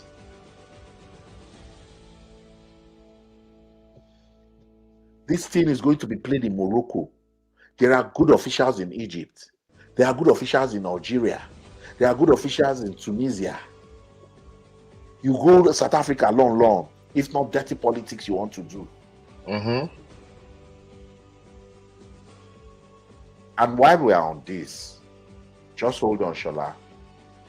Let me bring back that South Africa, because I said I will make that guy popular. I will do everything I can in this world to make that South Africa sports minister popular. So you guys will understand that when I talk, I'm not just talking because I want to speak English. We do not want South African officials. And I will tell you why after you listen to this. And I do not know why FIFA doesn't just want to reason and see that we have a case. Listen to the Minister of Sports, Arts and Culture in South Africa. His name is Gayton Mackenzie. Listen.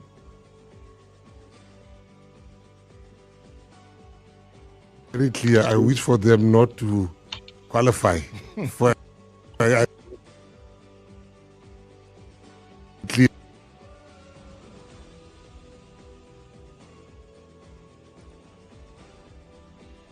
Just give me a minute. I'll play it again. I want to ensure that it starts from the beginning. Just give me a minute. Just give me a minute. We will root also for Nigeria. I want to make it very clear. I wish for them not to qualify. I just want to make that one clear. They tried. I knew what they did behind the scenes. Yeah. You're far better man than me. I knew what they did behind the scenes for us not to get there.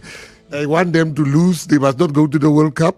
And another African country must go. You don't like them that much? No, it's not that. I give the energy you give. Yeah. They don't like us. We don't like them. And that's soccer, and it's not personal. Yeah. It's like Chiefs and Pirates. You know, they don't like each other, but it's not personal. It's not personal. It's in the life of soccer. Men and husband will not speak the day after the derby. But that doesn't mean they hate each other with their hate. But Nigeria wish us not to be the World Cup. So I'm returning that wish to say, in these 9 teams, they must find hell there. Another African country must come up and take Nigeria's place that's not as hostile to South Africa. So, okay. Nigeria. I hear people are saying Nigeria did us a favor. No, they didn't. Nigeria did nothing for us. Let me tell you why. Lesotho, after this mishap happened, this blunder. It's a blunder. Yeah. It's a disgrace. This disgrace happened. Lesotho didn't want to, or they didn't pay the 6,000 francs. They didn't want to proceed with this matter. The country that went to Benin was Nigeria. Nigeria and Benin, they together cooked the pot to say we can't let this matter go I'm giving you the follow-up thing. Yes. What happened immediately after that? Yeah. Nigerian Benin, not Lesotho. Lesotho was the one that is the grift party. But these two then said, no, FIFA, you can't leave South Africa. We were then, 3 points were docked from us. They were celebrating. So Nigeria went there to save themselves. They didn't go there to save us. They saved themselves. Benin was just collateral damage in Nigeria wanting to save themselves. Yeah. You know who saved us? Those players on that field. They saved South Africa. Okay, so you be the judge. Shola, I saw you were shaking your head. How can a public official speak this way? Try to make sense of everything you talked about. What was that? Yeah, I'm very shocked that he said that publicly, but I find it funny that he's taking this so personal. It's just a game of football. But I am very shocked that he said this on television. I encourage rivalries. It's good for the game. But he now took it beyond rivalry. You did something wrong. You fielded an ineligible player. You are in the same group with Nigeria, Benin Republic, and the same Lesotho. So the top 3 teams was Nigeria, Benin Republic, and South Africa. And you said Nigeria went to Benin to push. Hello, you think we don't want to go to the World Cup? You did something wrong. If you have docked 3 points, it will change the temperature of the qualifiers. So what was this? What is this man talking about? He just wants to push hate out there, and FIFA cannot tell me that this information aid that they've not seen this video. You now still went ahead and gave us a South African official to officiate our match. We no go agree. We don't agree. I don't get it. So, guys, that's the reason why I've been saying we do not want South African officials, because the man is influential. So I will cut out the part. This man is an ex-convict. He has been to prison before in South Africa. He's a very dangerous fellow, and he said it with his mouth in that interview. I'm going to cut it out, so I'll play it maybe after our match tomorrow. He's a dangerous fellow. And that's why he came out so uncouth, so unprofessional. So this was when we're talking about what tactics and formation should we use. This guy said 4-4-2. We all agreed to it. Sugar Zazi 7-7. That said, please call Amaju out. That man must let Nigeria football go. Okay.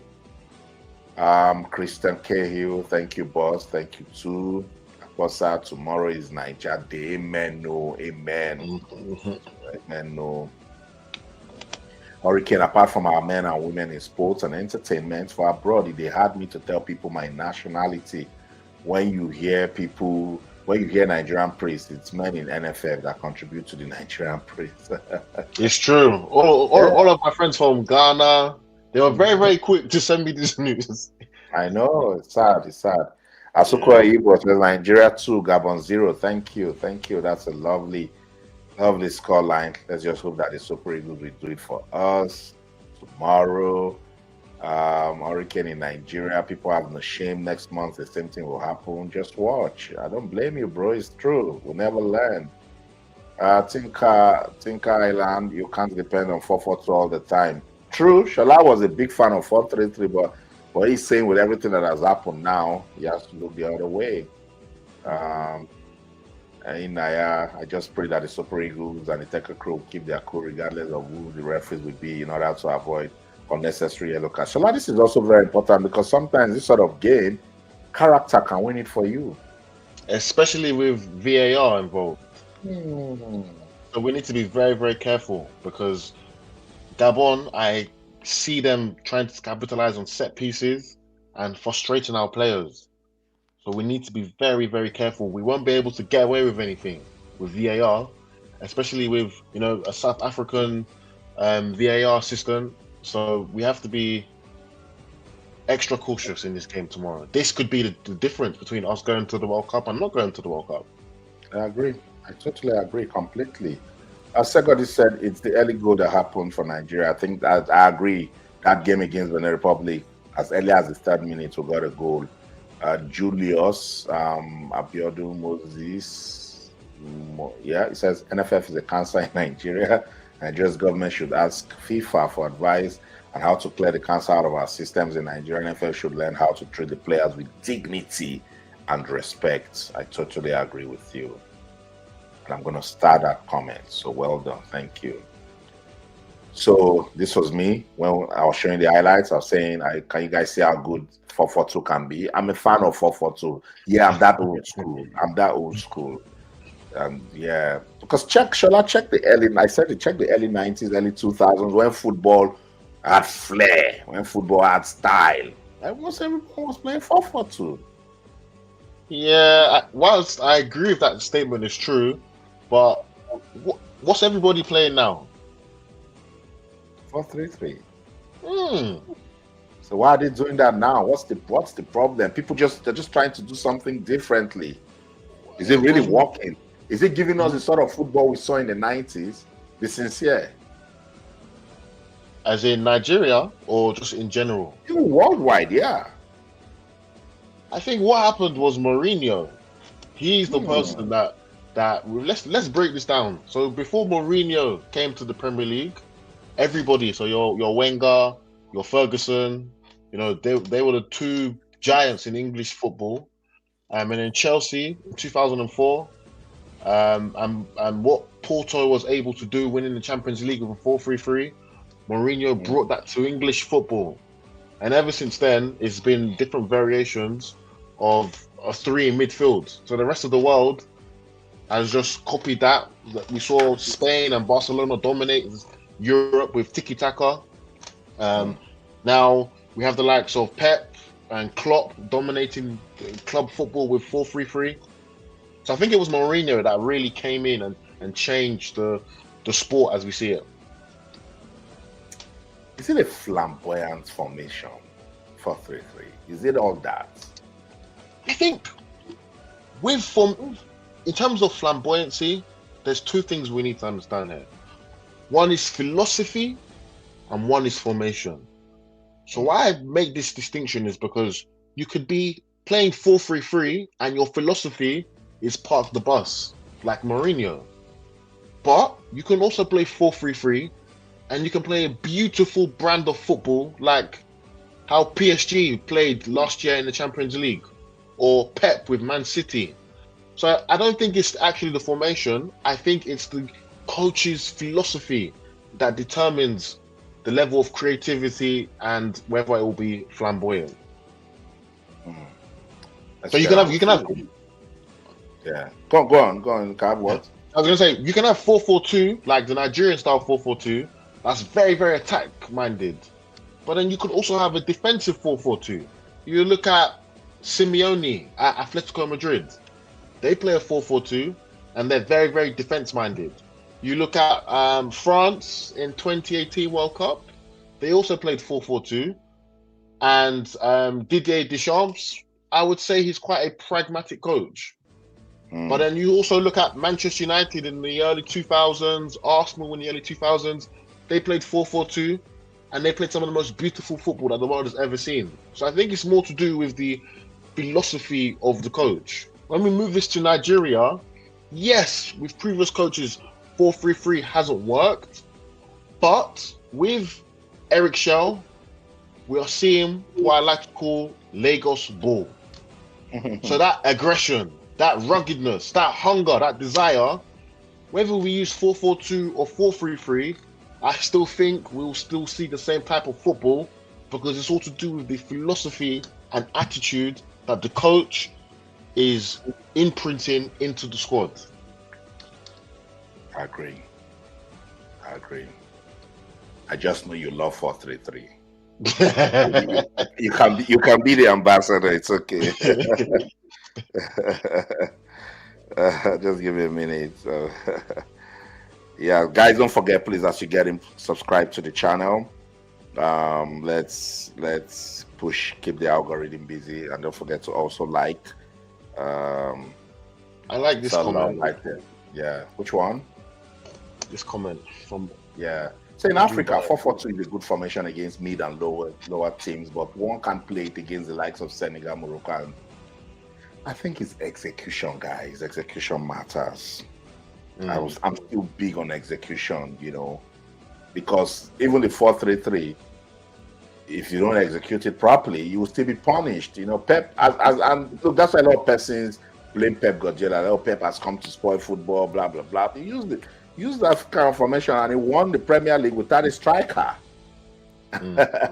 You see, so football is changing, and it's all about execution, the quality of team that you have. You know, Austin, I think Nigeria will have to work for that victory tomorrow. Like, really? Let's see. Ms. Rolakbo, what you saying? What you talking about? We hope Nigeria will be smiling at this time tomorrow. Amen. No, amen. Tower TV says 4-4-2. Hamzat, I prefer 4-4-2, please. It's the best formation, Mr. Austin. I agree. Hamzat, I do. I'm a fan of 4-4-2 also. I agree 100%. Razak Ajibade was reminding us that Semi Ajayi is suspended. I won't be available tomorrow. Dubayo commenting on the last lineup. I like the lineup, but we'll use Lukman as the second striker. Do you agree? Using Lukman as second striker, Shola? No, I don't think we've seen enough output from Lukman throughout this qualifying series. I think with all that's gone on at his club side, it's better we start him from the bench. And also, there may be a point in the game where we need to take off Osimhen due to fatigue. It'll be a brilliant story if we have the capacity to take off someone like Osimhen, who's been an ex-AFCON player of the year, and bring on another AFCON player of the year. It still keeps a star power up front. So I would rather see Lukman come on in the second half. I agree. Yeah, I agree. Because the Super Eagles is also a big team. We shouldn't lack that super sub function. You know, when the Gabonese coach is looking at Ademola Lookman, is wondering when would this guy come in, particularly after Akko Adams and Osimhen, they finish running out their defenders, and Ademola comes in with extra strength, you know, and his intelligence. That will count for something for us, you know. Yeah, so I agree. Odubayo went on to say the defense pairing is my headache. We talked about it, but Shola was asking lyrical about Benjamin Fredericks, and this person is saying the same thing. Benjamin to the middle. Okay, we'll see. Odubayo says Basia and Awaziem. I know. Now, this one is interesting because one of the question marks with Benjamin Fredericks is his height. He has the technical ability, we know that. But in terms of set pieces, a defensive lineup of Benjamin Fredericks and Bassi isn't the tallest. So defending set pieces, which I expect Gabon to really try to use to hurt us, may be a problem. You know, Sanusi, Osai Samuel, Fredericks, Bassi, none of these players are above 6'1". So in terms of high balls, we may struggle there. So that's where the shout for Awaziem, it makes sense. However, in this type of game, you know, he's not really been in the squad. I said that. I don't think he's played under Eric Shell before. So I don't see Eric Shell starting him because of that. But I think he's a good addition to the squad. I said that too. And you know, with these defenders, the pairing matters, you know, particularly if they've played together and they have that understanding, because they also need to work with the goalkeeper. So that is very, very important. What will maybe make what Semi will miss the game? Yeah, he will. He has 2 yellow cards, so he will miss. Samuel will pay 2. Okay. Said Chidozie Awaziem should take his place. Benjamin Frederick should pair Bassi. Fredericks, Awaziem, Bassi, Zaidu. That's not bad. It's not bad. It's not. You know, earlier I was talking about Boanga on the left wing. Yeah. Having Fredericks there to mark him, you know, it kind of cools me down, the thought of that, because I think he will be a big player for Gabon tomorrow. So if this lineup was selected by Eric Shaw, I would understand the rationale behind that. Yeah. Have you noticed how no one has mentioned Ekong? Austin, with all due respect, I think OKON is a Super Eagles legend. I appreciate what he's done for the country. You know, he won MVP at the last AFCON. But I think his role in the team now is more of a leadership role, coming from the bench as opposed to being a starter. I think he has a place in the squad for his organization skills, leadership, communication. I think the boys respect him as a true professional. But I think for this type of game where we've got speedsters like Boanga and Aubameyang, we need younger, faster, athletic defenders. So in a very polite way, you just said he should get out. He's still a valuable member of the team. English language. I was just waiting. Just the good. Oh, he's a legend. We appreciate what you've done. You won this, you won. If I just say get out, your time is up. I understand. It's all good. It's time and season. It's all good. Tosin Adebambo. This is the starting lineup. Wabal in goal. Awazian, Frederick, Bassi, Zaidu, Indidi, Wobi, Chukwueze, Lukman, Adams, and Osimhen. You like this? He doesn't have Moses Simon. Yeah, it doesn't. But if I saw this team tomorrow, I wouldn't be angry. It's not my ideal team, but it's a respectable lineup. Yeah, we talked about it the first time we started this, and the core analysis is that when you are invited for the Super Eagles, you are a top professional. It's like going for a battle. They've given you your weapon. Get ready. You can call up to fight. So anyone that has an opportunity to go represent the team should understand the mission and play with a unity of purpose. I think that's what matters. So yeah, Hurricane is agreeing with you. Said bye-bye. Kongas has not been as convincing as it was during the AFCON. I agree. Page to Profit said no chance for costly mistakes. Zico said our players are not tall, so we need Ajayi for area duels in both ends of the pitch. Yeah, agree, but unfortunately suspended. Tower TV says Ekong should start the game. He's the captain of the team. Fella, they shake head for you. Listen, Adebambo, it's over for Ekong. He has done really well for the country. We should stop living in denial. So I said 3-1 Super Eagles. Thank you, Chigozie, for your comments.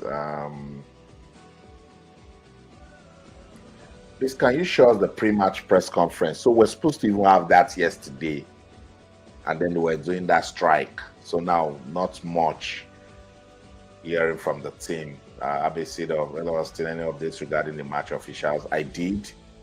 I've told you, I've shown you guys still Abongile Tom, though the words have been around that they were changed, but I don't think CAF and FIFA want to make that change. They probably just said it to just calm us down. I don't know. I don't understand the politics, why they really want South African officials to officiate that game. Ed Zico, this is his starting lineup. He's got Okoye, Fredericks,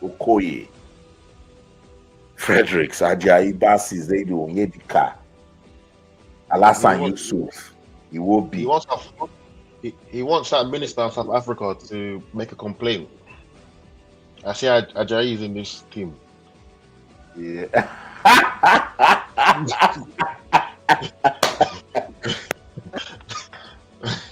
South Africa would just say, hey, you see them? You see them? This one, with their power that they have with Patrice Motsepe, they will tell FIFA, banish Nigeria. We don't want to see Nigeria near World Football League. So, Zico, sorry, Ajayi cannot play, suspended. ABC have said we have Osimhen as well. Hurricane said Baba Aubameyang is a threat. I agree. Our TV said Gabon should but that was because this is a new generation of Gabon. I agree. Vision is just reminding us that Semi Ajayi is suspended. Hurricane said the only reason I'm still supporting Sprite is because of Victor Osimhen. That's a good reason. Great spectacle. Victor Osimhen will repeat the same hat trick tomorrow. Ami Jesu, he cannot stop scoring. Yeah, man is on fire. Hurricane says man plays with all his heart. I agree. Vision said Frederick writes back. And then I was asking you guys which goalkeeper should start tomorrow, Nwabali or Okoye? Vision says Nwabali. Hurricane says Nwabali, not cosmetic merits, but for continuity. I agree. Jibade said Kong should be on the bench. Hurricane Ademola Lukman should start from the bench. That's a good one. We agreed to it. Razak said, can we compare when Patrick Okpoma was the Secretary General to the present clueless Mohamed Sanusi? Let's address issues. Don't attack personalities, okay? Even in any updates regarding the match officials, I told you that already. Abesidov, Henry says up Super Eagles. Ajayi cannot play because he has 2 yellow cards. Thank you, guys. You guys know your football. Thank you. Kudus, good evening. I'm happy that the Super Eagles are back on track. Hello, Austin. Hello, Kudus. How are you? Have you subscribed to the channel? Please do subscribe. This one says Gabon 3, Nigeria 0. What is this? What's your... Wait, why are you? What's wrong with you? if this is the scoreline tomorrow, don't bother. You will see me. You see my...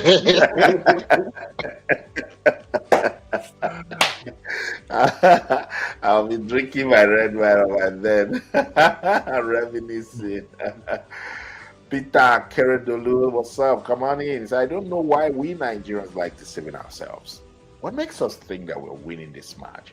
Even though I would have loved them to win, but the reality is the Gabon team are a better team. Nah, bro. That's your opinion. It's okay. Lola says, young legs, young lion. Peter came back to say, moreover, for the sake of cleaning our house and get those that knows what it takes to run football administration, it would be better that we don't qualify because we don't even merit in it. But we qualify because we're not qualified for 2022. What has changed? So it's better we qualify. At least when we qualify, the fans are happy. We get to watch football. We get to be busy. We have bragging rights. The media will be busy. I get to travel to cover it. Imagine me doing the show from Canada in the stadium or the United States. I went to the World Cup in Qatar. It was boring. I was just covering Morocco. So I beg, Peter, let them qualify in Jesus' name. Amen. Thank you, Jesus. Hallelujah. Let them qualify. It's better. I got a Chinese comment. Can anybody help me?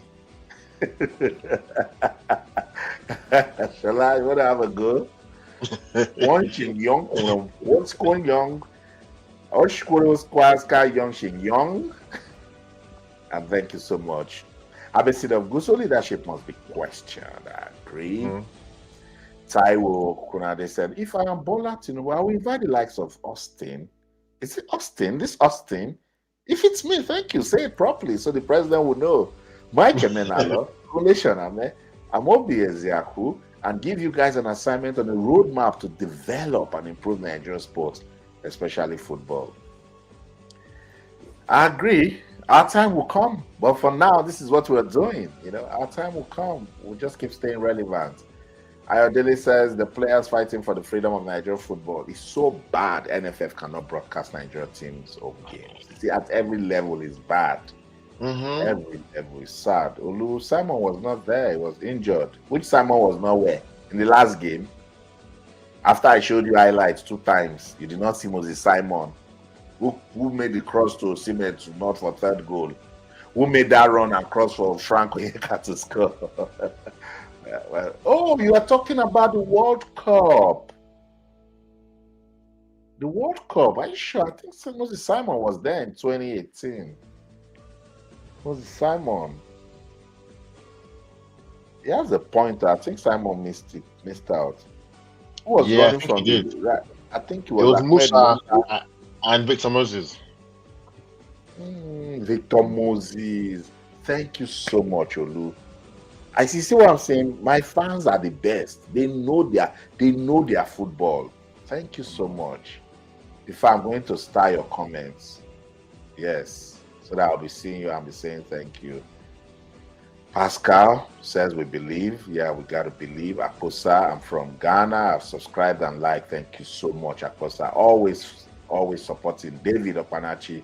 I've subscribed and liked. Thank you so much. Great spectacle. Subscribe from Alakuko Dalemo in Lagos. We will triumph, hopefully. Thank you for subscribing. BJ, what formation can you advise we use tomorrow? We've talked about it. I said 4-4-2. Apostle said 4-4-2, sir. Peter, thank you. All the way from Australia. I get so much love from people joining from Australia. Last night, I had 7 persons from Australia. That's big love because that's another world entirely. And they're rocking and rolling with me. Thank you. Apostle says it will be Nigeria 3, Ghana, Gabon 0. Zizo G says even if Super Eagles did not train at all, they will still beat Gabon. No disrespect to Gabon. I like this type of comment. The ginger. Peter says subscribe and like. Honestly, we don't deserve to go if we don't fix our house. Make we go. Let's just go. Yes, maybe. Shola would like to go. Even you. For the Nigerians in USA, in Canada, for their sake. Somebody on this live 3 days ago said he had already bought jerseys for him and his children and wife. They just want to wear it and go and rep Nigeria. Please let us go. In Jesus' name. Akosa, Nigeria 3, Ghana 1. Julia says, Austin, how can FIFA help the Nigerian government to clear out all this corruption? FIFA cannot. Nigeria is a member of FIFA, so FIFA always supports their members. Say, for instance, you people were crying over the FIFA Go project. FIFA was bigging up the project. FIFA was saying, well done, they have done well. And that was why they used it as their picture. FIFA is saying, we are not complaining. What's your problem? Is it your money? Oh my God. Tunde said, hi Tunde, it's from Dallas. Thank you, from Dallas. John says, no plans. The only plan is to embezzle funds. Shut a shame. Shola, I don't see any plans yet. Politicians managing our sports for the money, only for the food. You know, sad. Yeah, so sad. So sad, so sad, so sad, so sad, so sad. I hear there's. I'm just trying not to repeat comments. Yeah, just so I take everyone's comment and then we wrap it up. I'm seeing an interesting comment here. Let me not pass it.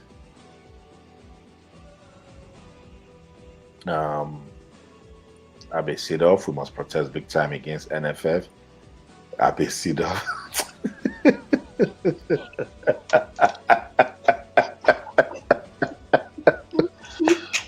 Oh.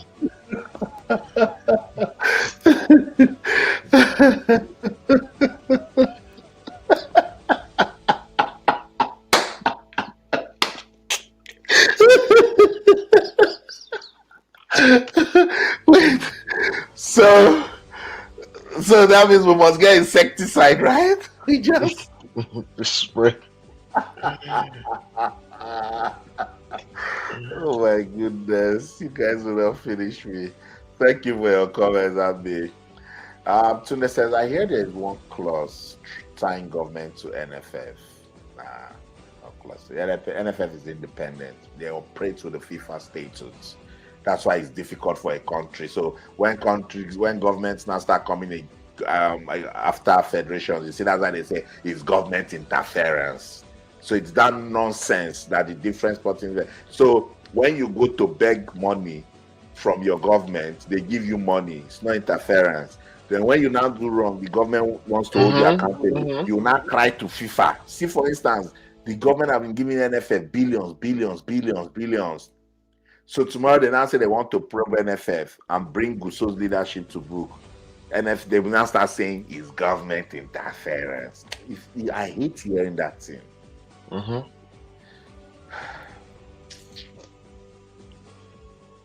Nameka says, Abe, the game is already compromised. The FIFA and CAF failed to change these SA official referees. Where is the spirit of fair play? Exactly. That's what we said. We said, FIFA, CAF, respect your principle of neutrality. And this is conflict of interest. Cizo G, NFF is a carbon copy of Nigerian government. They get money and share amongst themselves. Shame on them. It's the system. There is a system. Akatek says the win end in extra time in favor of Nigeria too. I'm not sure of my blood pressure, my brother. Why do you want to take it to extra time? Please, we should complete this job in 90 minutes. My brother, I beg. Ayodele, this is my fear for the players. NFL will blacklist some of them. Normal. The game will end in extra time or in favor of Nigeria 2-1 after extra time. If I see that comment again, I promise you I'll ignore it. Stop putting fear now. That South African sports minister video you just showed should be shown to the Super Eagles team before they play Gabon. So the anger will transfer to the game, firing up the SAP Super Eagles. It can also weaken them. So let's keep that video away from them. No, don't be surprised at the end of first half we have already collected not less than 5 yellow cards and possible. Exactly, because Shola, we talked about it that this South African referee will now be under pressure, and then he will make mistakes. He will not make mistakes. It will not go to VAR where his compatriot is also waiting. Absolute bonkers. Don't understand. Because our players and coaches would not succumb to bad officiating in this Gabon game. It's a do or die game, and we need a clear. No, it's not do or die. It's tough. It's a battle. It's crucial, but it's not do or die. We want everybody alive, please. Ola says politics in sports, emotions over fairness. I hope we meet them in AFCON KO, but that's a story for another day. Ola was shocked after watching that video. He said, wow. He talks like an illiterate. I agree. Akadek says Amaju is like the godfather of NFF now. Daniel says we win.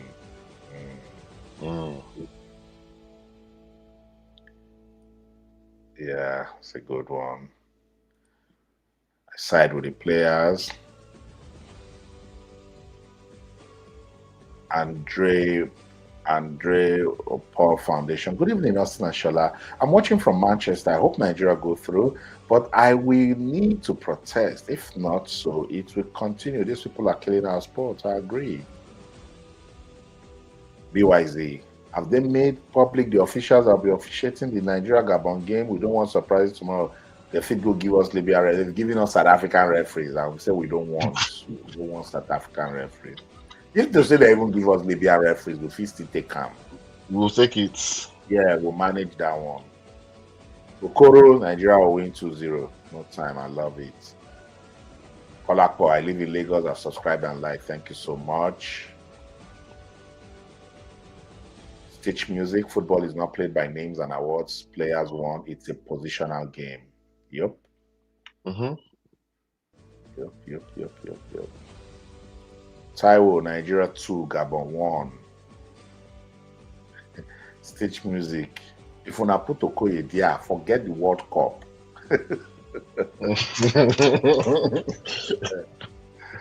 Habib, Nigeria 3, Gabon 1. I want to bet 1 million with anybody on this score line. Good job. Good luck. Charles, Nigeria 2, Gabon 2. Penalty 5-3 is going to be a tough match. So who is winning that penalty, bro? Who is going to win that penalty? You didn't say. Ola, Olua. Tomorrow's match is going to be pretty easy for the Super Eagles. I'm predicting a 2-0 scoreline in favor of the Super Eagles. Super Eagles. Thank you.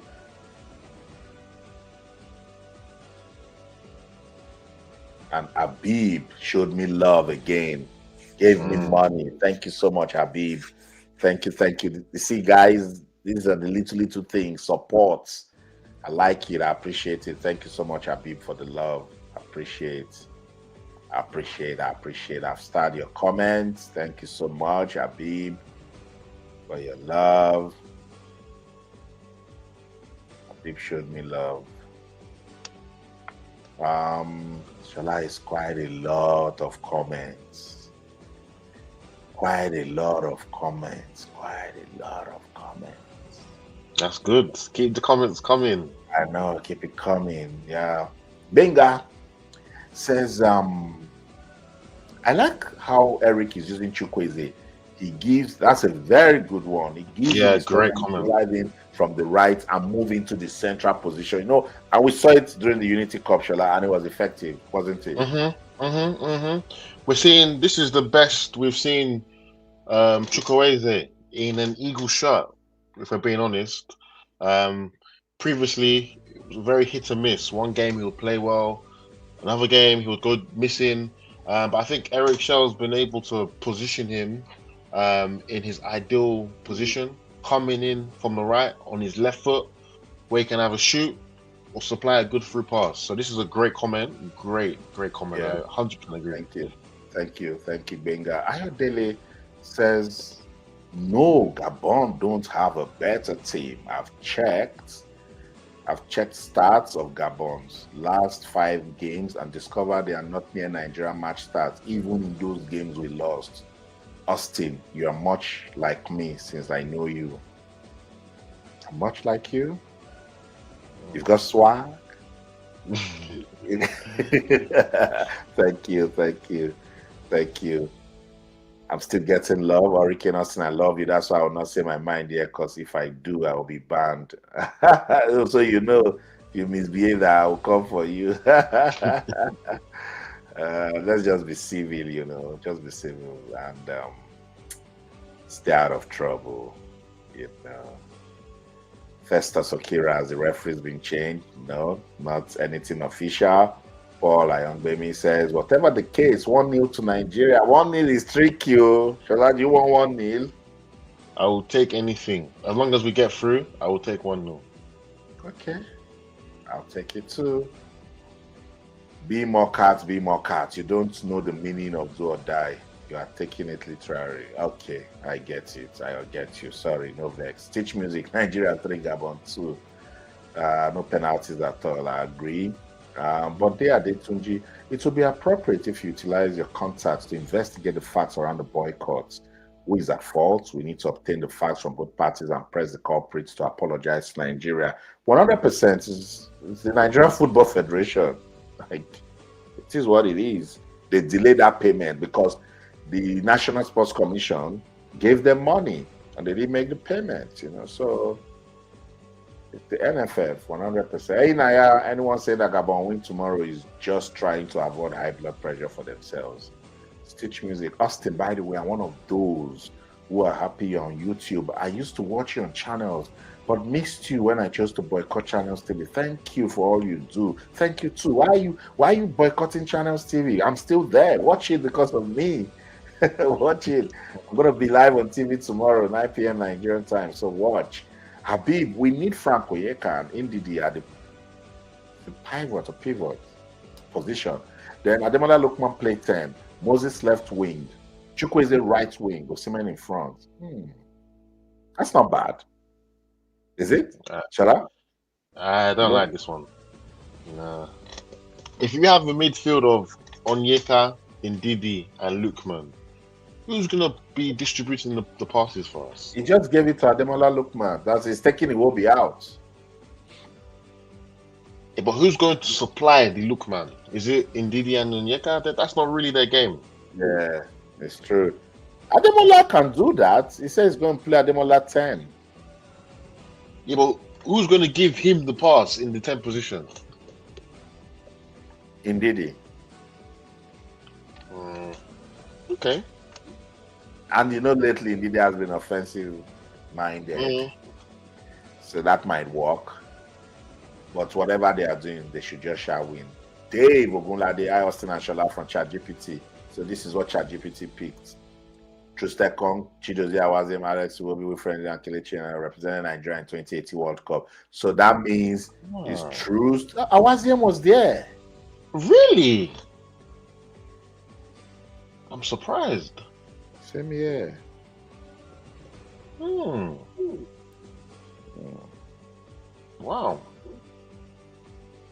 That means that Wazim has been in the team for a very long time. Yeah, yeah, but it was just a reserve, substitute player.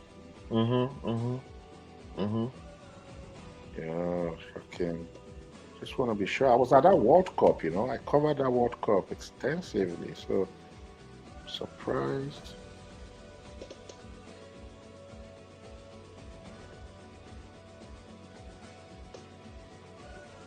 Okay, so goalkeepers Ikechukwu Ezenwa, Daniel Akpeyin, and Francis Uzor. So Uzor was our first choice goalkeeper at that World Cup, remember? Yes. The outfit players, Brian Idowu. Remember Brian Idowu? The guy Yeah. He did so well in the friendlies, and they liked him, and they picked him. Elders in Echejile. Wow. That's a throwback. William Trust Ekong, Leon Balogun, our defenders. Chidozie was game. Awasem was there. Wow. Tyrone Ebueyi. Remember Tyrone? Really, really good player. I always liked him. Yeah, but he was just unfortunate with the team, like each time, and injuries too. Good player. Kenneth Omeru, definitely, if he was called up, that one is an OG. So there was Wilfred Indidi. There was Peter Ogenekare Tebo. What a baller. All this cry, we are box to box midfielder far. Plays football like Makaleli. Of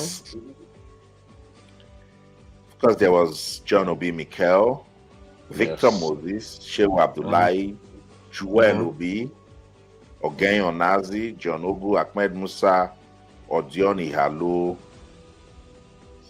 Simi Wakwo. The striker in Italy, yes. Oh, guy. Yes. Kelechi Iheanacho and Alex Iwobi. So currently it's just Alex Iwobi, Wilfred Ndidi, and Trust Ekong. So just 3 players in the current squad that have played at the World Cup. Wow. Thank you for the comment. Thank you so much. Be more cats than cats. I'll put the tank, that's Frank Oyeka, in midfield over Ndidi. Ndidi legs are gone. No. Have you seen Ndidi in Besiktas? Yes, I think, to be honest, Austin, I was thinking the same thing. However, if we all agree that Ekong shouldn't start and he's the captain, we need Ndidi in the midfield because he's the second guy in the team.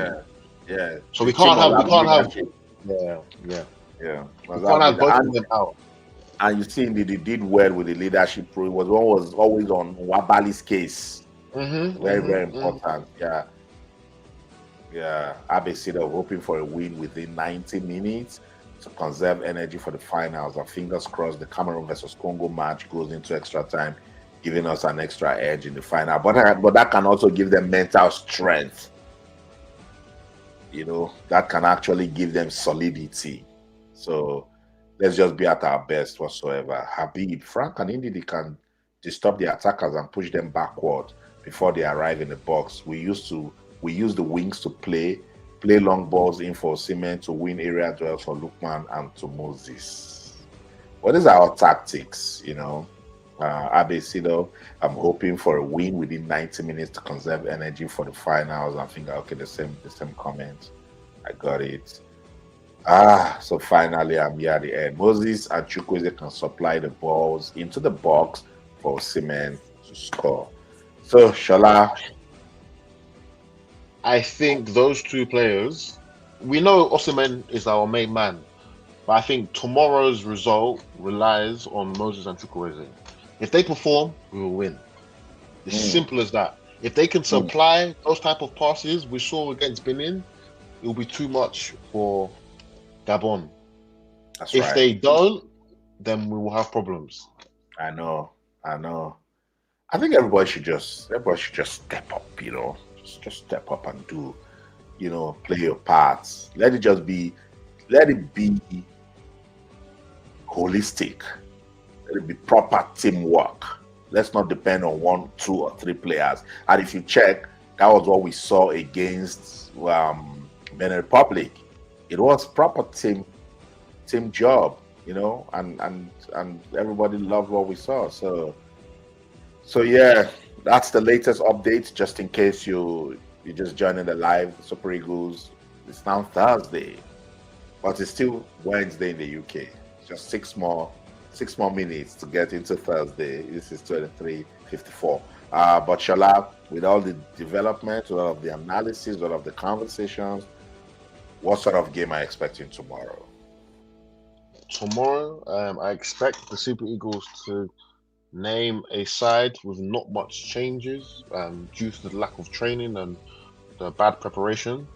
I expect Gabon to come out and sit deep and try to win this game through counter-attacks or through set pieces.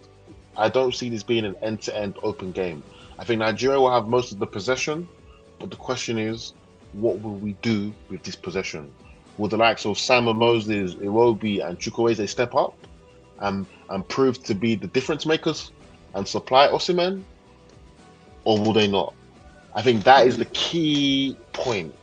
From Gabon's side, it'll be interesting to see how the Super Eagles contain Bouanga and Aubameyang.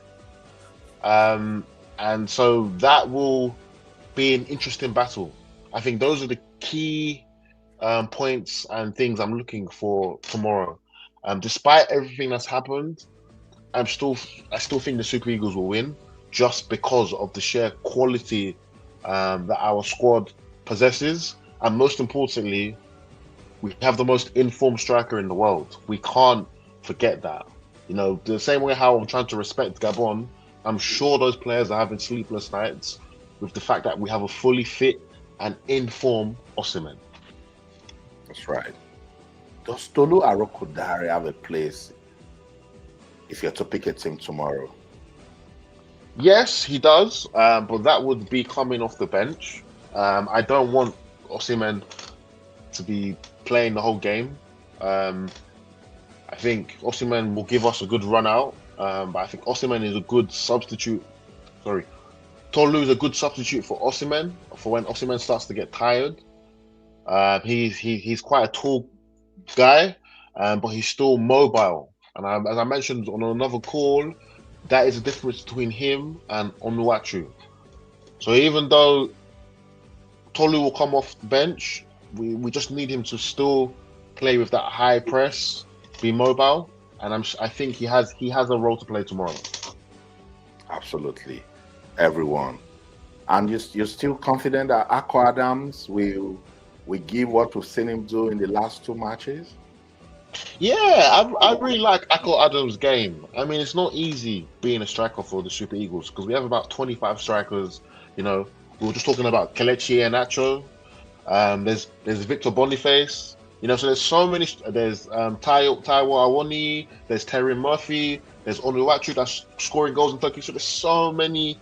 Cyril Dezers. We have so many. We have arguably, in terms of depth, we probably have the deepest forward line in world football.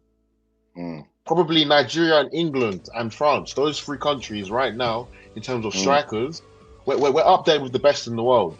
And I think with that, coming with that is a lot of pressure. So whoever plays alongside Victor Osimhen, naturally there's going to be a lot of pressure because you're given the opportunity to pair with the best striker in the world.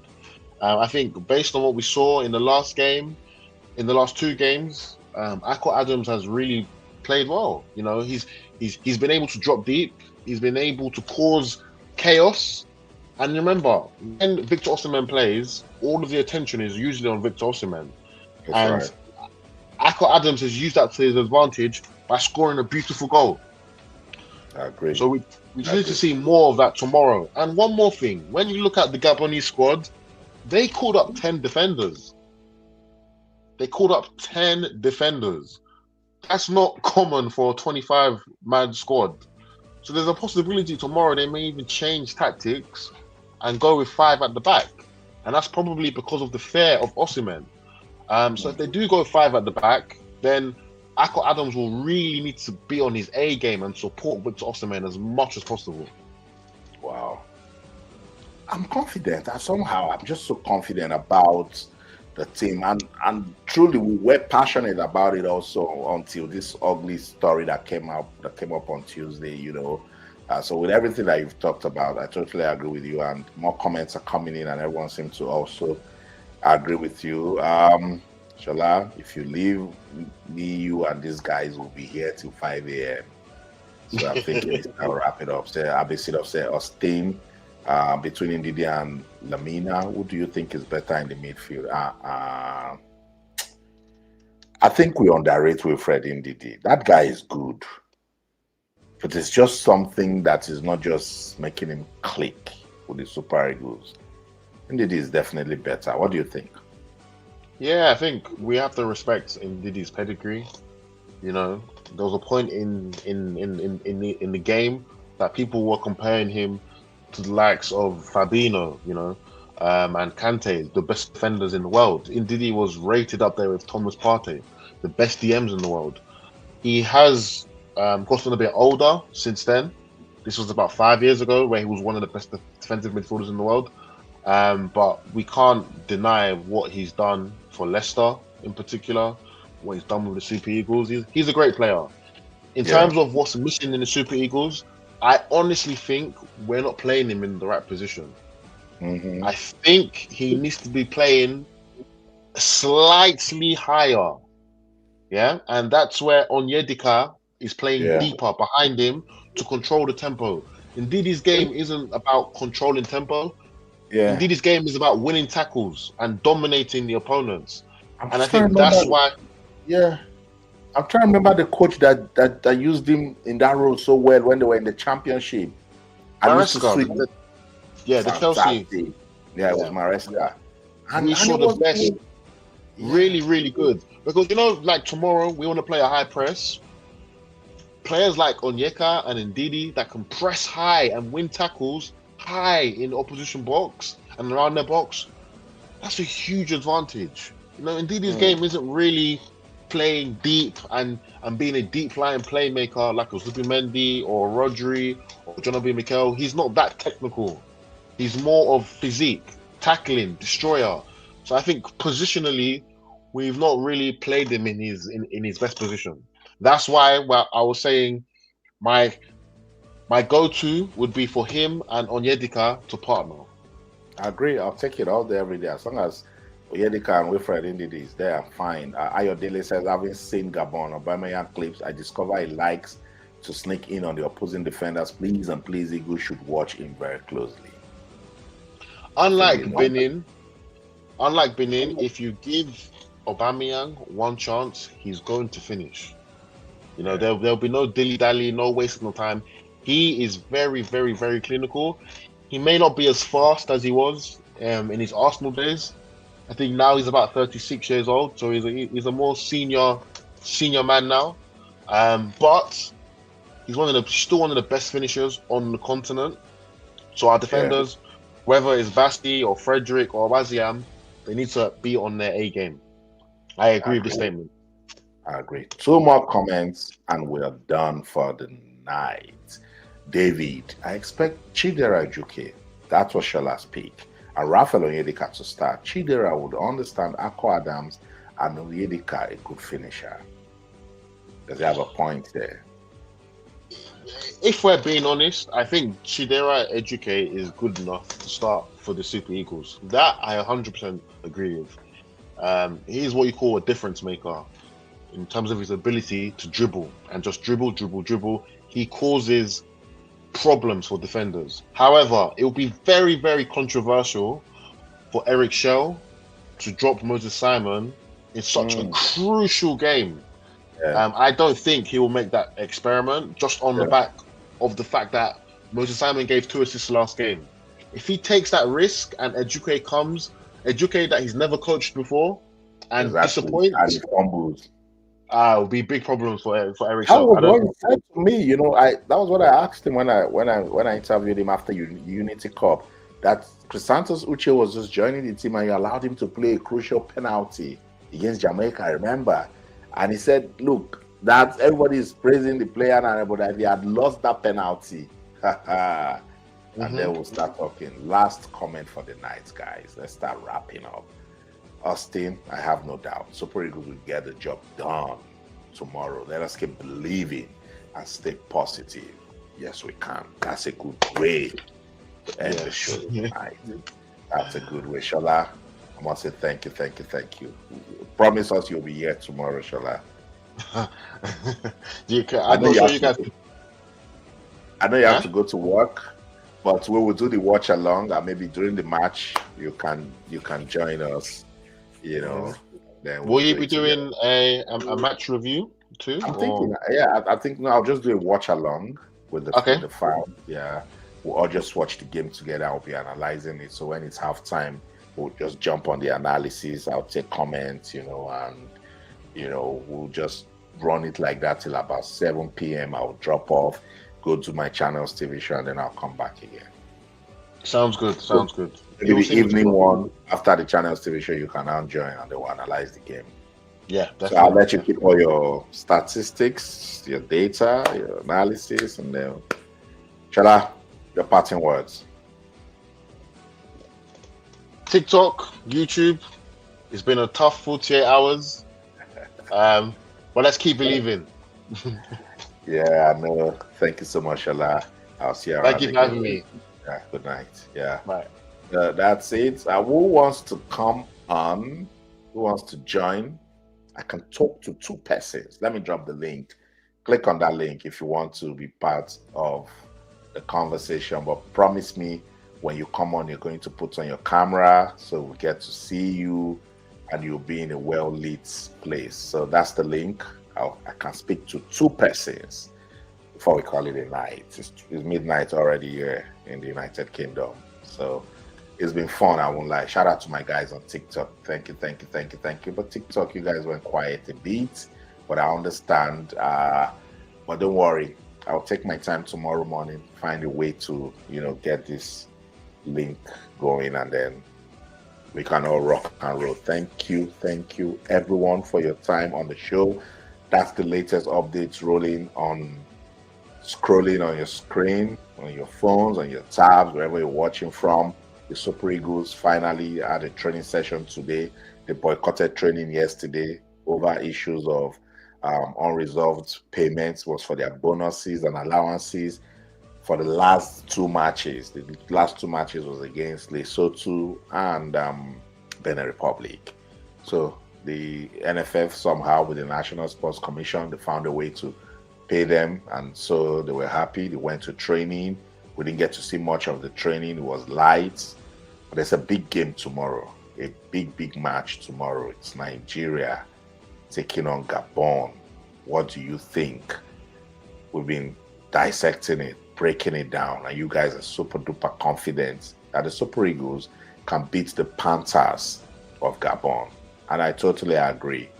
No disrespect to Gabon, but hey, I think the Super Eagles have enough firepower to run over Gabon. So that's a confirmation of tomorrow's game.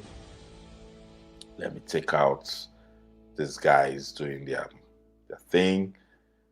Confirmation of tomorrow's game. Nigeria taking on Gabon, 5 p.m. Nigerian time. 5 p.m. Nigerian time should be 4 p.m. UK time. Yeah, so that's it right there. Let's wish the Super Eagles well. Let's pray for them.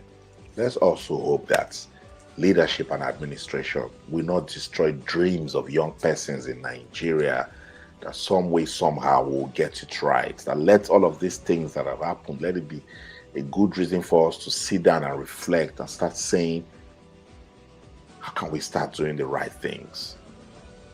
I want to say thank you so much once again. I'll see you around again tomorrow. Let's do it together. That's it.